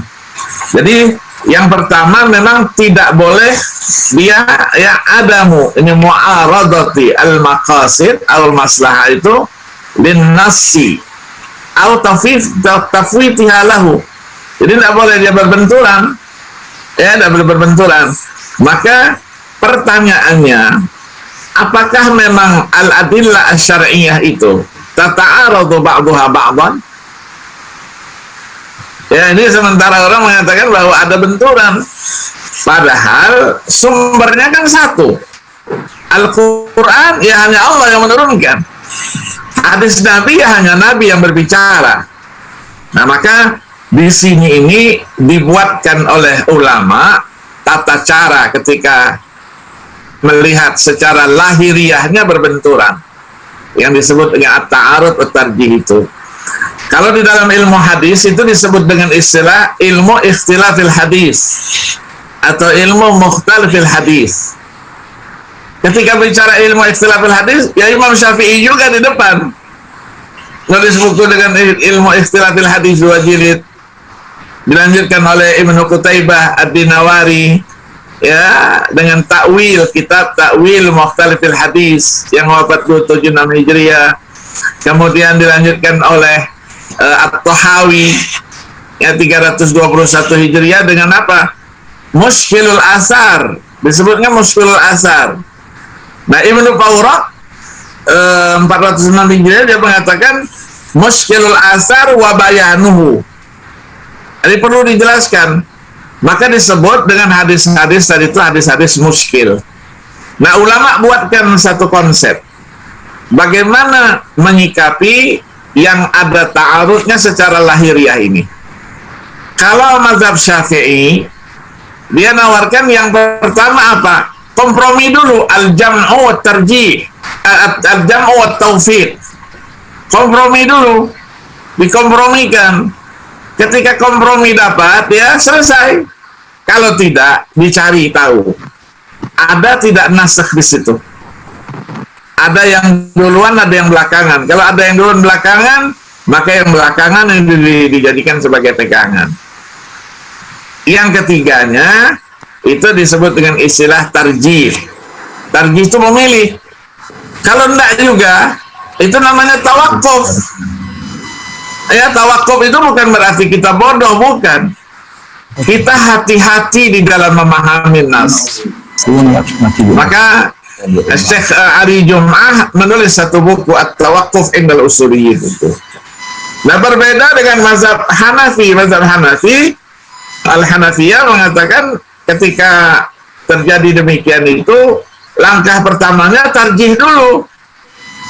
Baru dicari nasakh, baru dicari kompromi. Ini perbedaan. Ya, perbedaan-perbedaan ini terjadi dan bukunya bisa dibaca banyak sekali ya.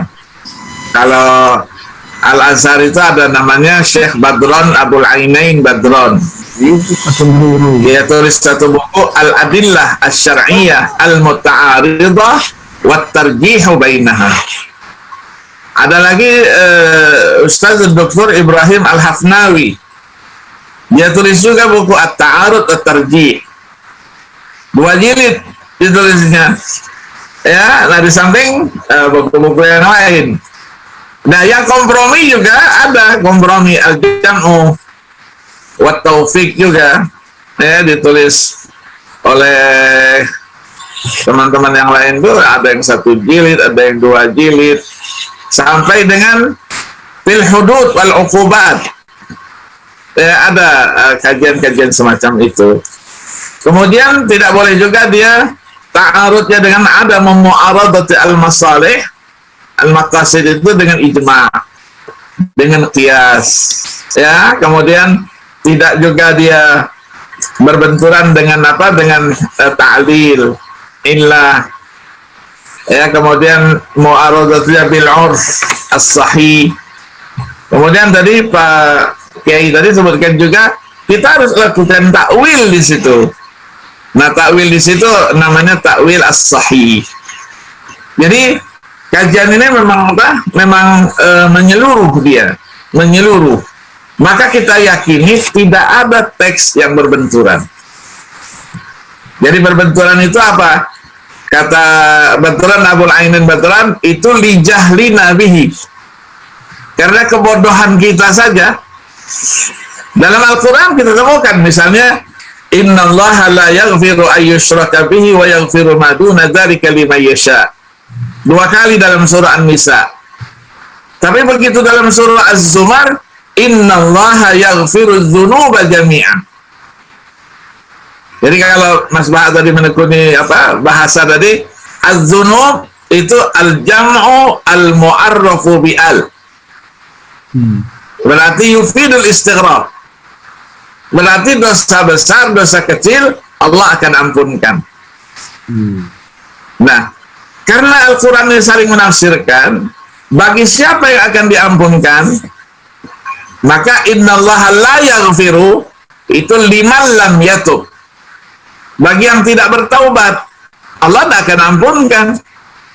Tapi bagi orang yang bertaubat, dia akan diampunkan oleh Allah. Maka ayatnya nanti ada di dalam surah Al-Furqan.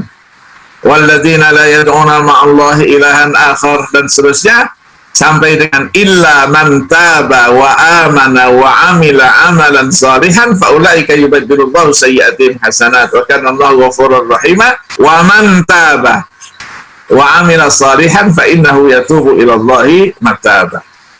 Nah, ketika berbicara nas juga itu harus dibedakan antara nanti ada lanjutannya dengan mungkin as-sawabit wal mutaghayyirat ya.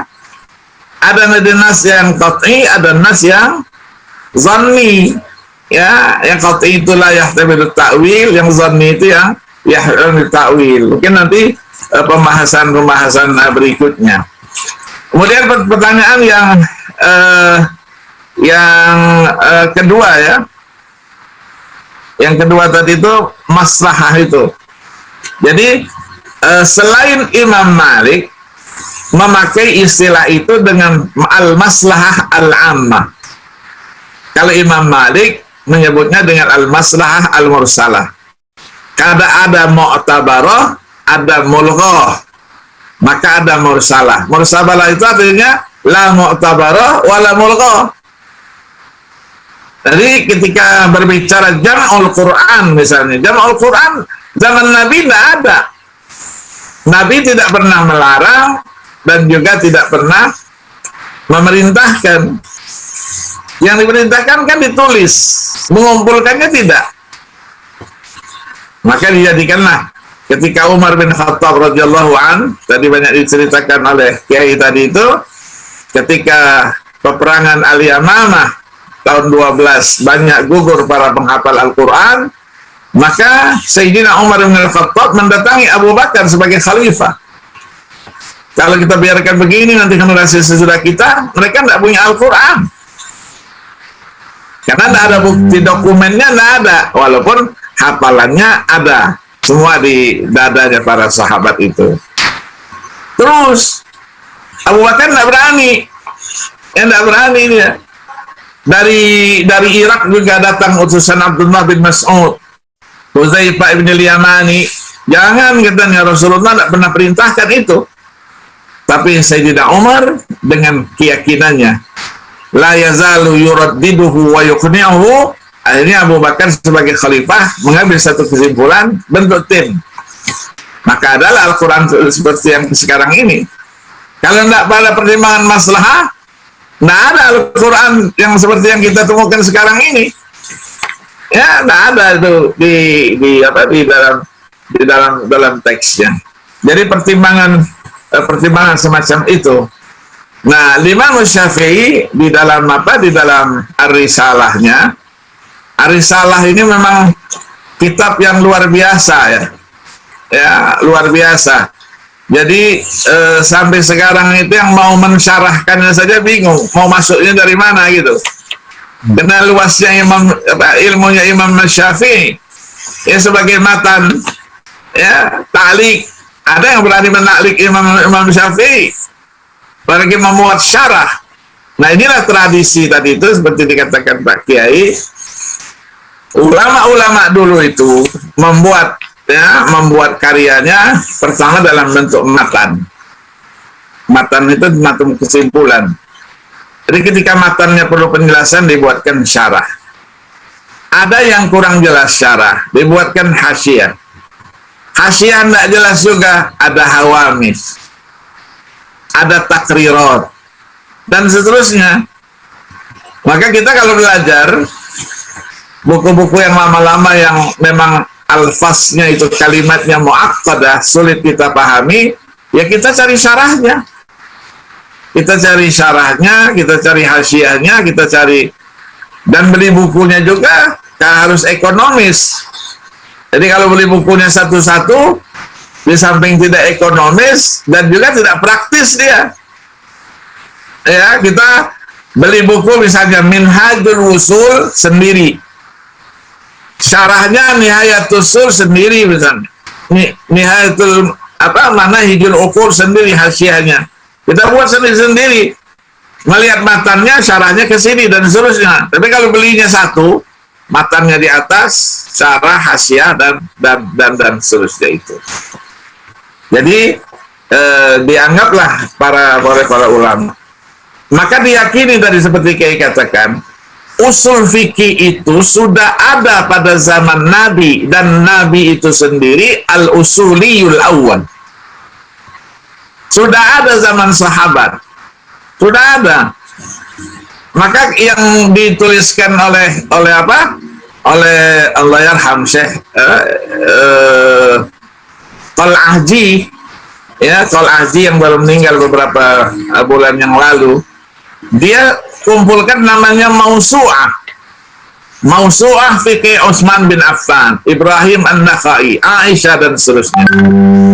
Untuk membuktikan apa? Bahwa fikih para sahabat, hasil pemahaman para sahabat, tidak ada yang lepas menurunkan akal semata, tapi pasti ada arahnya dan didasari oleh ilmu usul fikih itu. Maka saya dulu ketika saya S3 itu, saya sebelumnya mengajukan judul sebelum saya mentahqiq buku Al-Hawi Al-Kabir lil Imam Al-Mawardi, saya mengajukan satu judul dulu, Fatawa As-Sayyidah Aisyah wa dirasatuha tahta daw'il qawaidil usuliyah. Saya sudah kumpulkan fatwa Sayyidah Aisyah itu sampai 600. Kalau saya tulis satu fatwanya 5 halaman, berarti tulisan saya sekitar 3.000. Belum terjemahnya, belum apa. Saya konsultasikan sama guru saya, aduh terlalu besar, nanti kamu tidak selesai gitu. Akhirnya disuruh pilih saja, fatwanya dipilih, fil ibadat, fil muamalat, munakahat, apa dipilih satu. Akhirnya saya pindah, saya tahqiq Imam Al-Mawardi itu, Al-Hawi Al-Kabir. Nah sekarang keluar buku-buku begitu itu, fatwa Sayyidah Aisyah wa dirasatuha, ada tesis disertasi yang kita temukan mengkaji pemikiran-pemikiran fikih para sahabat itu yang tidak didasari oleh akal semata, tapi didasari oleh ilmu yang kemudian disebut dengan ilmu usul fikih. Begitu juga perkembangan berikutnya sampai dengan masa tabi'in dan tabi'in dan seterusnya itu. Jadi tidak disebut dengan maslahah memang, ya, maka dari itu saya ada ghoyat, hadap, ada mahasin, sampai dengan ulama kontemporer sendiri tidak menyebut sebagai maqasid, seperti Alal Al-Fasi yang wafat 1 tahun setelah Muhammad bin Tahir bin Ashur, ya, 1394 Hijriah, 1974 Hijriah, dia tulis Asy-Syari'atul Islamiyah itu apa? Wa makarimuha, disebutnya makarim. Kalau Al-Qaffal Asy-Syakhsil Kabir, ya, abad ke-4 Hijriah 365 Hijriah, disebutnya dengan mahasinus syariah. Mahasin. Jadi istilah boleh beda, seperti dikatakan Mbak Kiai tadi, tujuannya sama. Illat, hadab, ghoyah, ya, apa saja itu tujuannya sama, maksudnya itu adalah maslahah. Maslahah itulah namanya maqasid. Ya, maka buku-buku sekitar maqasid dan maslahah, ya, nahmadullah wa nashkuruh, saya punya mungkin yang besar-besar, ya, yang besar-besar seperti begini ini, itu ada 63 di rumah saya. 63 buku besar-besar, yang kecil-kecil, semua yang berbicara maslahah, yang berbicara maqasid, ya, alhamdulillah, karena saya dulu dikenal sebagai kutu buku, ya, kutu buku, maka saya kumpulkan. Jadi ilmu itu tidak hanya mendengar, tapi ada datanya. Nah, dan saya mendapatkan al-muwafaqat itu dari seorang guru yang luar biasa,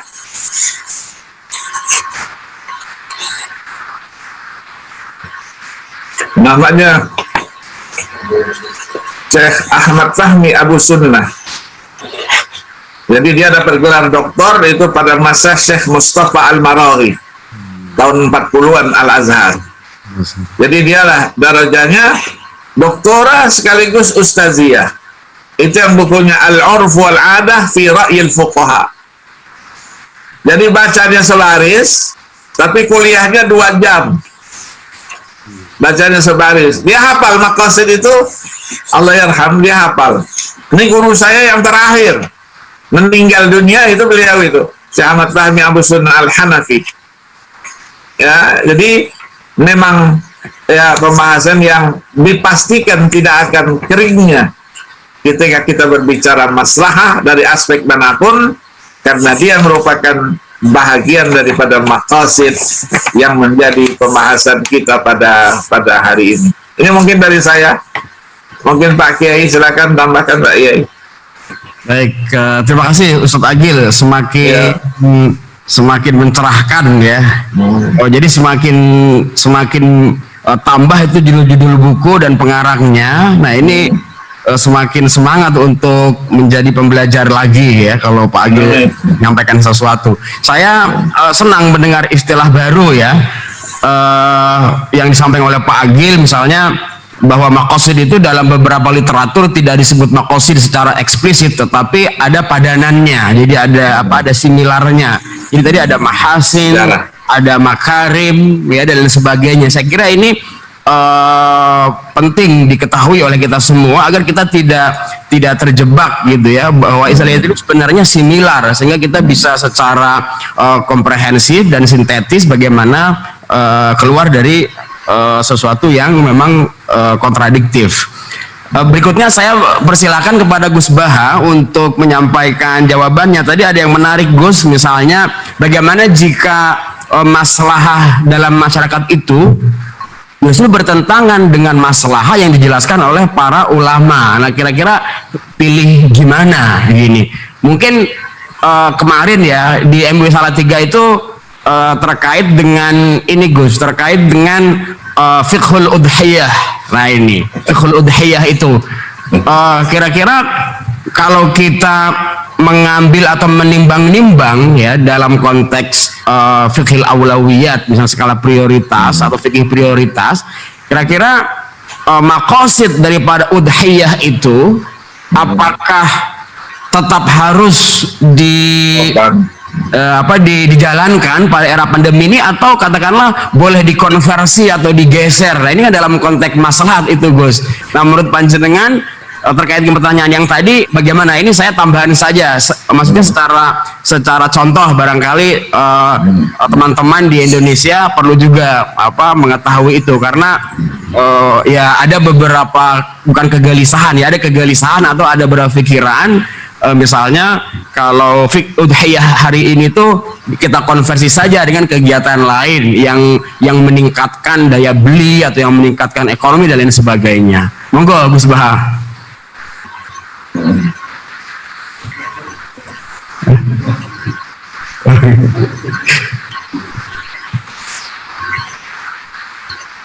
Oh iya. Monggo Gus Baha. Tapi nanti Ustadz Agil saya kira dalam sesi kedua Ustadz nanti juga bisa mengomentari kegelisahan ini. Bukan kegelisahan sih, ya sekedar membuka wawasan saja. Mungkin lama tapi baru lagi. Inilah mungkin yang saya sebut dengan an-nawazil asy-syar'iyyah mungkin ya. Ya, tafadhol Gus Baha. Ya, bismillahirrahmanirrahim, sebagaimana yang dikatakan Pak Said, dan semoga ini jawaban terakhir karena ini sudah capek ini. Kalau semangat kok terus ternyata nggak paham karena capek, ya realistis saja lah, karena kita mungkin wadahnya enggak luas-luas banget, daripada nanti meluber kemana-mana malah nggak jelas. Apalagi Pak Said tadi bilang ini mukaddimah gitu. Begini ya, agama ini kan sudah proporsional. Jadi misalnya korban udhiyah dalam mazhab kita kan tidak wajib, dan kita punya tradisi i'ta'us syai' haqqahu atau tanzilus syai' manzilatahu. Ya sudah, kalau ingin udhiyah dia monggo beli kambing, beli sapi. Tapi kalau orang itu ingin bersedekah dengan nilai kambing 3 juta, dia monggo sedekah saja ke fakir miskin, tapi tetap saja jangan katakan bahwa uang ini pengganti udhiyah.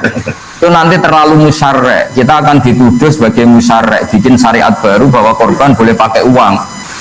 Karena pikiran udhiyah dikatakan doha itu menyembelih, uang kan nggak bisa disembelih, jadi ribet kan. Ya udah usah berpikir mengganti itu, bukan levelnya lah ketua MUI Salatiga Ijtihad itu. Tadi bisi saya, ngerayu saya supaya ngikuti ijtihad dia. Ya saya tidak mau lah tua saya kok. Ya fitnah. Oke. Artinya gini loh ya. Kalau misalnya ada seseorang yang nuraninya ingin lebih bersedekah dengan uang, dia monggo, tapi tidak perlu diistilahkan pengganti kurban. Yang kurban dia monggo, mungkin sebagian mereka juga kalau makan sudah biasa, beli pecel biasa, mungkin yang luar biasa itu makan daging. Jadi ya sudahlah. Jadi fikih ini luas. Itu kan seperti banyak cerita ada orang yang mau haji, pas mau haji mau dibayarkan ibunya sakit. Daripada dipakai haji yang kewajibannya alat tarohi, yang mendingan untuk ibunya yang kewajibannya fauron sekarang juga karena sakit kritis. Agama ini dari awal kan mensyaratkan atau mengharuskan atau menyarankan, terserah lah istilahnya itu al-aham fal-aham, prioritas kemudian prioritas. Ya sudah, tidak perlu diganti, diistilahkan pengganti-pengganti itu. Ya sudah, kalau melihat maslahatnya itu sedekah uang ya sedekah aja, tapi tidak usah dikatakan itu pengganti kurban. Nanti ada fikih baru namanya fikih Solo Tigo, ribet lagi nanti. Jadi ya yang rileks saja lah. Itu kan sedekah itu pilihannya banyak. Uang ya sedekah, pakai beras ya sedekah, mungkin pakai pulsa juga sedekah. Ada orang itu kemarin itu ada orang yang sering ngaji pakai streaming gini. Mintanya nggak sedekah uang. Coba saya kasih kuota 150. Jadi sedekah itu banyak, tapi tidak perlu dikatakan satu mengganti yang satu karena fungsinya beda-beda dan syiarnya beda-beda. Karena lafadz wal budna itu jelas disebut di Quran. Budna itu maknanya unta. An'am juga disebut. Terus ada kata wanhar dan sembelihlah. Itu ribet kalau nafsirkan uang disembelih. Daripada ribet, cobalah kita tidak perlu istilahkan apa pengganti korban. Ada orang yang cara berpikir yang ini sedekah nggih monggo, yang berpikir korban nggih monggo. Kalau dia berpikir yang relatif gampang sekarang uang ya uang. Memang gampang uang kan, kalau beli kambing kan minimal 2,5 juta. Kalau Pak Ketua MUI hanya punya uang 500.000 kan mendingan sedekah uang. Kalau kambing malah nggak cukup. Jadi cobalah ini dipikir secara ringan tadi karena beliau sudah ngasih materi yang luar biasa. Saya terima kasih sekali sama Pak Said, kita semua istifadah. Selain dari seorang alim juga gurunya banyak. Akan apa? Zadana ilman ila ulumina, beliau nambah ilmu ke kita, menambah ilmu yang sudah ada pada kita. Yang jelas jangan ada tradisi musyarrah. Artinya kita bikin aturan baru. Aturan sudah ada ini sudah cukup mengantarkan kita ke surga. Imatatul adza anitorik ya sedekah, menyingkirkan sakit dari jalan, bahkan takufu syarroka anin nas juga sedekah, tidak bikin hoak, tidak bikin fitnah, tidak melukai orang lain. Kalau kita yakin sebagai orang yang kena COVID, yang mengisolasi diri supaya nggak kena orang lain, itu juga sedekah karena takufu syarroka anin nas. Semua potensi kejelekan kamu jangan menimpa orang lain, itu juga sedekah. Sehingga orang kalau bawaannya baru akan emosi karena sedang nggak punya uang, awan-awan, siang-siang sebaiknya nggak usah keluar rumah karena bawaannya sinis pasti itu. Makanya di hadis ada aturan layak dilqadi wa khutban, seorang pemimpin tidak boleh bikin keputusan ketika marah. Hanya di kehidupan kita juga gitu, jangan ketemu orang ketika temperamental, jangan ketemu orang ketika tidak fit, karena ini bawaannya itu sengak, marah, sinis. Ketemu orang ya pas gini ya ini Pak Ketua MUI ini. Habis mandi, hidup baru happy, jauh dari istri, aman, ya sudah. Jadi intinya sudahlah, kita tidak usah jadi musyarek. Syariat yang diajarkan Allah ini sudah luar biasa, bahkan sudah diumumkan al-yawma akmaltu lakum dinakum, agama ini sudah sempurna, tidak perlu kita tambahi, tidak perlu kita kurangi, karena tadi untuk analisis itu cukup pakai ilmu seperti itu. Sekali lagi terima kasih sama Profesor Said, semua sama Pak Irfan Hilmi semuanya. Saya sekaligus pamitnya yang nutup moderator, tapi saya juga menutup diri saya sendiri. Saya kira demikian. Assalamualaikum warahmatullahi wabarakatuh.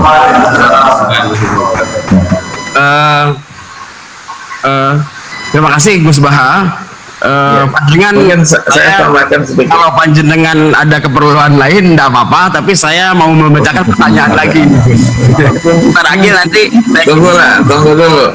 Masih terakhir ya, saya akan berikan pertanyaan. Yang pertama, ini dengan bahasa saya bahwa era new normal ini oleh penanya ya, saya lupa namanya, itu dipahami sebagai apa ya, suatu ya, sehingga new normal itu di beberapa masyarakat sudah tidak mengindahkan katakanlah protokol kesehatan. Nah ini dalam konteks maslahah bagaimana kita menjelaskannya, nah supaya new normal itu dipahami seiring dengan kriteria masalah itu, sehingga new normal bukan merupakan euforia dari era darurat yang kemarin sudah kita lalui. Nah itu yang pertanyaan yang pertama, Ustadz. Kemudian yang kedua, pertanyaan yang kedua ini, pertanyaan yang terakhir adalah bagaimana dari Pak Jamal Ma'mur Ibmafa Pati, bagaimana kita menggali ilat hukum? Karena saya melihat sampai sekarang belum ada yang menetapkan ilat baru. Semua mengikuti ilat yang ditetapkan oleh mujtahid. Nah, hal ini tidak lepas dari keyakinan bahwa menggali ilat harus seorang mujtahid. Nah, kemudian yang kedua, maqasidus syariah yang paling primer itu adalah daruriyat. Nah, bagaimana implementasi daruriyah ini di era pandemi, khususnya pertentangan antara hifzuddin dengan hifzun nafs. Misalnya kasusnya sholat Jumat zona merah, ini pertanyaan. Yang kedua, hifzun nafsi dengan hifzul aql dalam konteks peraturan murid baru dalam dunia pendidikan, atau hifzun nafs dengan hifzul mal, misalnya kegiatan ekonomi di pasar. Nah ini dua pertanyaan Ustadz. Nanti panjenengan Ustadz Agil boleh juga mengomentari terkait dengan yang terakhir tadi itu. Ya, tidak usah menjadi musyarri' ya, terutama yang bukan. Tafadhal Ustadz. Kepada para peserta, kami mohon maaf ini sesi terakhir jika tidak bisa kami sampaikan semua pertanyaan, yaitu karena keterbatasan kami, dan insya Allah ini menjadi dorongan untuk kita untuk semakin memperluas wawasan kita dan melakukan kegiatan lain bersama para ulama dan para tokoh yang kita cintai. Tafadhol Ustaz. Iya, terima kasih. Melanjutkan apa yang disampaikan oleh Pak Kiai tadi itu. Syar'u man qablana. Karena Nabi katakan bahu fa innaha min sunnati abikum Ibrahim. Ya, bahu fa innaha. Jadi memang hukumnya tidak wajib, hukumnya sunnah. Ya, hukumnya sunnah. Hukumnya sunnah, kita mau mengambil yang maslahahnya apa. Tapi jangan merubah tadi itu. Bahu itu korban itu memang harus nyembelih. Ya, jangan merubah itu yang namanya apa istilahnya dilalatul alfaz. Wanhar itu harus sembelih. Ya, sembelih juga ada aturan. Ayam juga sembelih juga, tapi tidak dinamakan korban. Maka ada persyaratannya ini. Nah, ketika memang kita tidak mampu, Rasulullah itu memang memotivasi. Selama kita punya kemampuan, man lahu sa'ah fala yudhahi fala yaqrabanna musallana, kata Nabi itu. Yang punya kemampuan, tapi dia tidak korban, nah, jangan dekati tempat sholat kalian. Maksudnya tidak usah datang ke masjid, ke musalla, tidak usah lah. Kalau yang punya kemampuan tadi. Kalau memang tidak punya kemampuan, karena kambing juga mahal, sapi juga mahal, gitu kan. Nah, diambil jalan tengah tadi, saya mau berkorban, tapi jangan niatnya nawaitunya itu ketika memberikan uang 500.000, 200.000 kepada seseorang, dia niatkan ini korban saya, nggak boleh. Ya, tadi dikatakan jangan sampaikan sebagai apa? Sebagai musyarri' tadi itu, musyarri' baru itu. Ya, jadi musyarri' baru. Nah, yang kedua tadi itu, yang pertentangan tadi itu. Jadi hifzuddin, hifzun nafs, hifzun mal. Itu di dalam dawabitnya memang ada. Ya, disyaratkan dawabit al-ijtihad al-maqasidi itu adamu ya tafwitiha li maslahatin ahammu minha au musawiyatan lah. Jadi enggak boleh dia dirubah-rubah gitu. Di mana yang penting itu yang didahulukan, aham. Ya, atau yang sama saja itu perlu ada apa? Satu ijtihad tersendiri. Jadi kita tidak sholat di masjid. Itu dalam rangka apa? Dalam rangka menyelamatkan agama kita, dalam rangka menyelamatkan nyawa kita juga. Ada yang nekat ketika masa-masa zona merah itu, mau juga dia di masjid. Pulang dari masjid, berapa banyak yang terpapar corona ini. Ya, jadi tadi betul. Jadi euforia. Jadi kenapa kita diatur dengan protokol yang begitu ketat? Itu dalam rangka hifzun nafs. Karena kalau kita terpapar, kita membunuh orang. Nah, membunuh orang itu termasuk kita harus berada kulliyatul khams minad daruriyat. Jadi wala tulqu biaidikum ila tahlukah la darara wala dirar. Ini semua menjadi apa? Menjadi dasar hukum. Nah, sekarang katanya ulama-ulama sekarang mana menentukan ilat? Tidak ada ilat-ilat yang lama-lama juga. Nah, berarti kita tidak pernah mengaji apa fiqhun nawazil. Fiqhun nawazil, qadaya mu'asirah yang berjilid-jilid, ya, ada buhusun, ya, fi masail al-fiqhiyah dan seterusnya yang berjilid-jilid, banyaknya. Ada Said Ramadan Al-Buti, ada Wahb Az-Zuhaili, ada, ya, dan lain-lain sebagainya. Itu bagaimana menjawab masalah-masalah baru kalau ilatnya tidak ketemu? Nggak mungkin, ya, mereka lakukan itu hanya dengan apa? Dengan kajian-kajiannya yang memang dulu itu ketika berbicara kias, rukun kiasnya apa? Al-aslu, al-far'u, al-hukmu, dan apa al-illatu. Mana al-illatnya? Ya, kajian-kajiannya. Dan tadi juga disampaikan apakah kias bisa dijadikan sebagai sumber hukum? Jelas, menurut kita iya. Yang tidak mengakui kias dan ijma itu hanya mazhab zahiri. Jadi ibtalul ijma, ibtalul qiyas, ya, tulis itu. Karena dia tekstual. Jadi ketika fa in tanaza'tum fi syai'in farudduhu ila Allah war Rasul. In kuntum, itu ketika dia farudduhu ila Allah war Rasul, enggak ada farudduhu ilal qiyas, farudduhu ilal ijma, enggak ada. Nah, karena enggak ada, maka enggak bisa dijadikan sebagai itu pola pikir mereka, ya, tekstual. Jadi kalau ulama-ulama yang bermazhabkan tekstual, silahkan pakai sendiri, jangan maksain orang. Jangan maksain orang. Sekarang ini banyak yang memahami tekstual, dia memaksakan orang lain supaya ikut juga seperti dia. Tidak. Agama ini, agama tadi dikatakan Ustaz Ba tadi, mudah dicerna dan dia pasti sesuai dengan fitrahnya manusia itu. Ya, maka di dalam surah Al-An'am ayat 38 itu ma farratna fil kitabi min syai'. Ustaz Bah yang selalu menukar bahasa, kenapa tidak berfirman minas syai'? Kok harus nakirah, tidak dia ma'rifah? Dibuat ulama, an-nakiratu fi siyaqin nafi ta'umum walau kana qalilan aw katsiran, saghiran aw kabiran, halan aw mustaqbalan, ma tarakna fi hadzal kitab. Jadi tidak ditinggalkan sama sekali. Jadi saya bersyukur Ustaz Bah ini rajin mengkaji ilmu balaghah, ya, asbah wan nadhair, al-wujuh wan nadhair, mufradat, ya, afrad. Ini sekarang ilmu ini kalau tidak kita angkat ke permukaan dia akan hilang.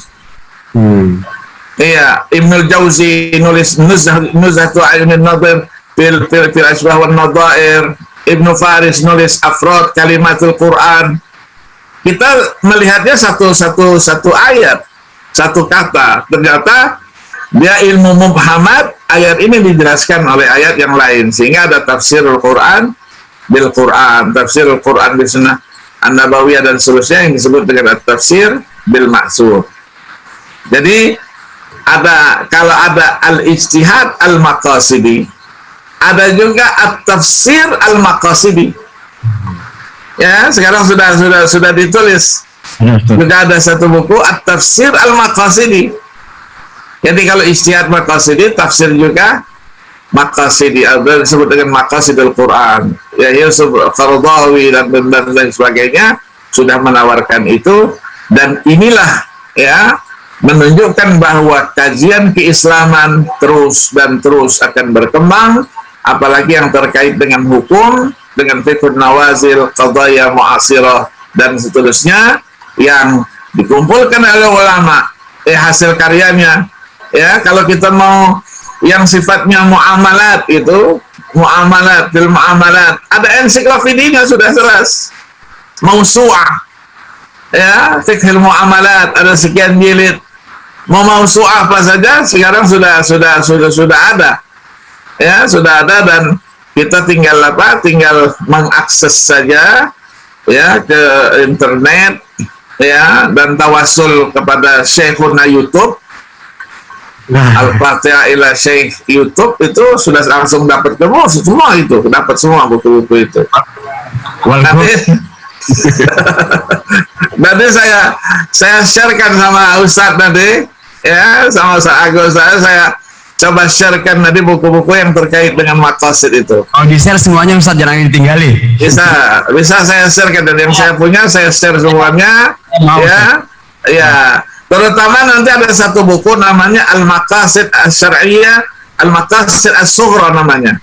Karyanya Ibnu Abdissalam, itu ditahqiq oleh kawan saya orang Yordan. Di muqaddimahnya ada sejarahnya. Jadi kenapa tadi itu ini karena kajian-kajian maqasid ini terkadang tidak mengungkap sejarah, langsung mainnya penaltinya saja, perkembangannya sekian ini tidak. Saya juga sudah tulis banyak tulisan-tulisan saya, pergeseran ya sampai dengan para ilmuwan modern sekarang ya, ada Yasir Auda, ada Raisuni, ada Ruki, ada Yubi dan seterusnya ya. Ini ada adik kelas saya semua ini disebut sebetulnya ya, ada adik kelas semua itu ya, mereka lebih aktif menulis karena mereka tugasnya dengan tempat yang berbeda-beda menghasilkan karya juga yang berbeda-beda. Terima kasih Ustaz, nanti saya sharekan ya, mana yang saya punya nanti saya sharekan ya, sehingga kita bisa nastafid ya min hadhil mu'allafat min ad-dhakhma al-katsira insyaallah. Saya sebetulnya mau bertanya ini, iskal luar biasa dalam diri saya itu. Mudah-mudahan Prof. Said dan Gus Baha mau menarik closing statementnya lagi untuk menjawab apa yang membuat iskal saya tentang maqasidus syariah ini di kalangan kampus. Yang diidolakan sekali itu dari para generasi sahabat adalah Sayyidina Umar. Nyun sewu, mungkin juga teman-teman yang liberal atau pura-pura liberal itu suka sekali mengidolakan beliau ini, karena seakan-akan Sayyidina Umar ini disimbolkan sebagai mujtahid yang melawan nas. Nyun sewu ini, misalnya ketika Rasulullah sakit, Rasulullah meminta alat tulis, Sayyidina Umar memilih tidak memberikan. Yang oleh nas sepertiga, tetapi dalam masalah gharawain oleh Sayyidina Umar di nyuwun sewu bahasanya diganti sepertiga binal baqi. Kemudian mu'alafati qulubuhum, ketika Islam sudah kuat ternyata tidak perlu diberi zakat lagi. Nah, ini bagi nyuwun sewu sebagian kalangan dianggap sebagai sebuah model bahwa ijtihad melawan nas itu tidak masalah selama benar-benar maqasidnya nyata. Nah, bagaimana sebetulnya kita harus memahami pemikiran Sayyidina Umar dalam ketiga kasus itu khususnya, supaya kita tidak, padahal tadi kita sudah diingatkan betul oleh Gus Baha untuk tidak menjadi musyarri' yang oleh Imam Syafi'i sendiri, man istahsana faqad syara'a. Oleh karena itu saya terima kasih, saya sampaikan kepada kedua narasumber, kepada seluruh partisipan. Tetapi sebelum ditutup, meskipun mungkin ini mewakili nafsu saya Gus, tetapi mohon ini diterangkan supaya sekali lagi bagi saya sendiri maqasidus syariah bagi orang seperti saya itu mungkin malah bisa saya jadikan senjata untuk hilah, bisa saya jadikan senjata untuk mungkin tatabu ruhas, bahkan mungkin untuk itiba'ul hawa kalau bagi saya itu ya. Oleh karena itu maqasidus syariah yang merupakan bagian inti dari syariah ini jangan sampai menjadi sesuatu yang justru tidak diridhai oleh Allah Subhanahu wa taala ketika jatuh di tangan yang salah. Barangkali untuk kasus Sayyidina Umar tadi Prof dan Gus Baha Anda bisa mengobati eskal saya dan mungkin sebagian dari Oke, saya hadirin. jawab. Terima kasih. Assalamualaikum warahmatullahi wabarakatuh. Jazakumullah ahsanal jaza. Masalah. Ya, oke, saya mewakili Ustadz nih. Mewakili Ustadz Bahas, saya yang jawab. Ya, tafadhal. Yang sering menamakan dirinya liberal, artinya berani melawan, ya, sehingga menuduh Sayyidina Umar juga berani melawan nas. Mu'allafah qulubuhum, bukan melawan nas, bukan, karena illatut ta'lifnya memang tidak ada. Iya, orang yang masuk Islam itu orang-orang yang kaya-kaya, rumahnya rumah elit semua. Mobilnya saja 14. Ya, bannya berapa kalau sudah 14 bannya berapa banyak itu kan? Masa dikasih sembako? Marah dia.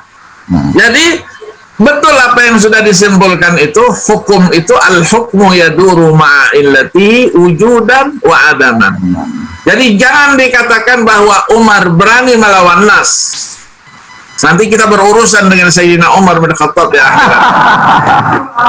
Nggak ada. Sayyidina Umar nggak ada. Jadi katanya melawan nas, innamas shadaqatu lil fuqara wal masakin wal mu'allafati qulubuhum, dilawannya. Tidak. Saya wanti-wanti, hati-hati. Yang liberal-liberal boleh berpikir liberal, tapi jangan masuk area hukum. Halal haram boleh, tidak, jangan masuk area itu. Kita berurusan nanti. Ketika tidak punya ilmu menetapkan halal haram, itu tidak selesai di dunia. Tidak selesai di dunia, menjadi musyrik di dunia, tidak selesai di dunia. Nanti kita berhadapan nanti di akhirat. Maka al-hawa itu harus kita singkirkan. Maka ayat 71 surah Al-Mu'minun mengingatkan kita, walau ittaba'al haqqu ahwa'ahum lafasadatis samawati wal ardu wa man fihinna bal atainahum bidzikrihim fahum an dzikrihim mu'ridun. Jadi manhaj Umar bin Khattab fit tasyri' banyak ditulis, ya, salah satunya adalah fikih Umar bin Khattab fil jinayat, ya, fil jinayat, yang ditulis oleh Dr. Ruwai ini ya, kakak kelas saya di Ummul Qura, dan kemudian dia menjadi dosen. Menjadi menarik ketika kita mengkaji ya manhaj daripada Umar bin Khattab fit tasyri' ini. Bukan berarti dia berani melawan nas, tetapi justru hati-hati ketika illatul hukum itu ada atau tidak, sebab hukum itu ada atau tidak, maka itu yang dipegangi oleh Umar bin Khattab radhiyallahu anhu. Dan kajian-kajian lain dari itu seperti yang dikatakan Ustadz tadi itu memang menarik. Seperti disampaikan oleh Pak Kiai tadi itu, bertambah banyak kita membaca, bukan bertambah kita pintar, tapi bertambah kita menjadi bodoh. Maka beruntunglah orang yang suka membaca. Tidak boleh putus kita membaca, harus terus, dan ilmu itu terus dia berkembang, dan harus kita ikuti perkembangan itu. Jadi tokoh-tokohnya ada juga yang sekarang ini ada namanya Bin Bayyah, ya, ada Bin Bayyah, ada Raisuni yang bicara tentang itu. Buku-bukunya sudah terbit semua. Jadi bisa kita, ya, ada yang dalilul mubtadi'in, belajar maqasid bil mubtadi'in, ya, dari pemula. Ada semua buku-buku itu, dan nanti saya sharekan, semoga menjadi bermanfaat buat kita semua insyaallah. Terima kasih. Wassalamualaikum warahmatullahi wabarakatuh. Dan ini sebagian buku, ini buku bagus, ini As-Sabit wal Mutaghayyir. Ini pemikiran Imam Asy-Syatibi juga. As-Sabit wal Mutaghayyir. Kalau yang Al-Ijtihad Al-Maqasidi, ini bukunya yang ini. Jadi Al-Ijtihad Al-Maqasidi, ini yang kita bicarakan tadi itu, Nuruddin Khadimi. Kemudian hubungan, ya, ijtihad Al-Maqasidi tadi itu dengan dalil syar'i, itu ada yang ditulis oleh Bin Bayyah, yang sekarang menjadi mufti di Emirat, ya, dan lain-lainnya. Terima kasih Ustaz. Ya, terima kasih Ustadz. Mohon maaf ya. Itu bukunya gimana supaya bisa kita dapat ya? PDF nanti, saya kirimkan PDF-nya. Oh ya, syukur, alhamdulillah. Nah, nanti PDF nanti langsung dikirim kemana? Ke fotokopi, langsung dicetak, dijilid, dan jilidnya lebih bagus daripada aslinya. Iya. Ya Ustaz, ini juga apa tatbik maqasid ya dalam konteks nasrul ilm. Betul.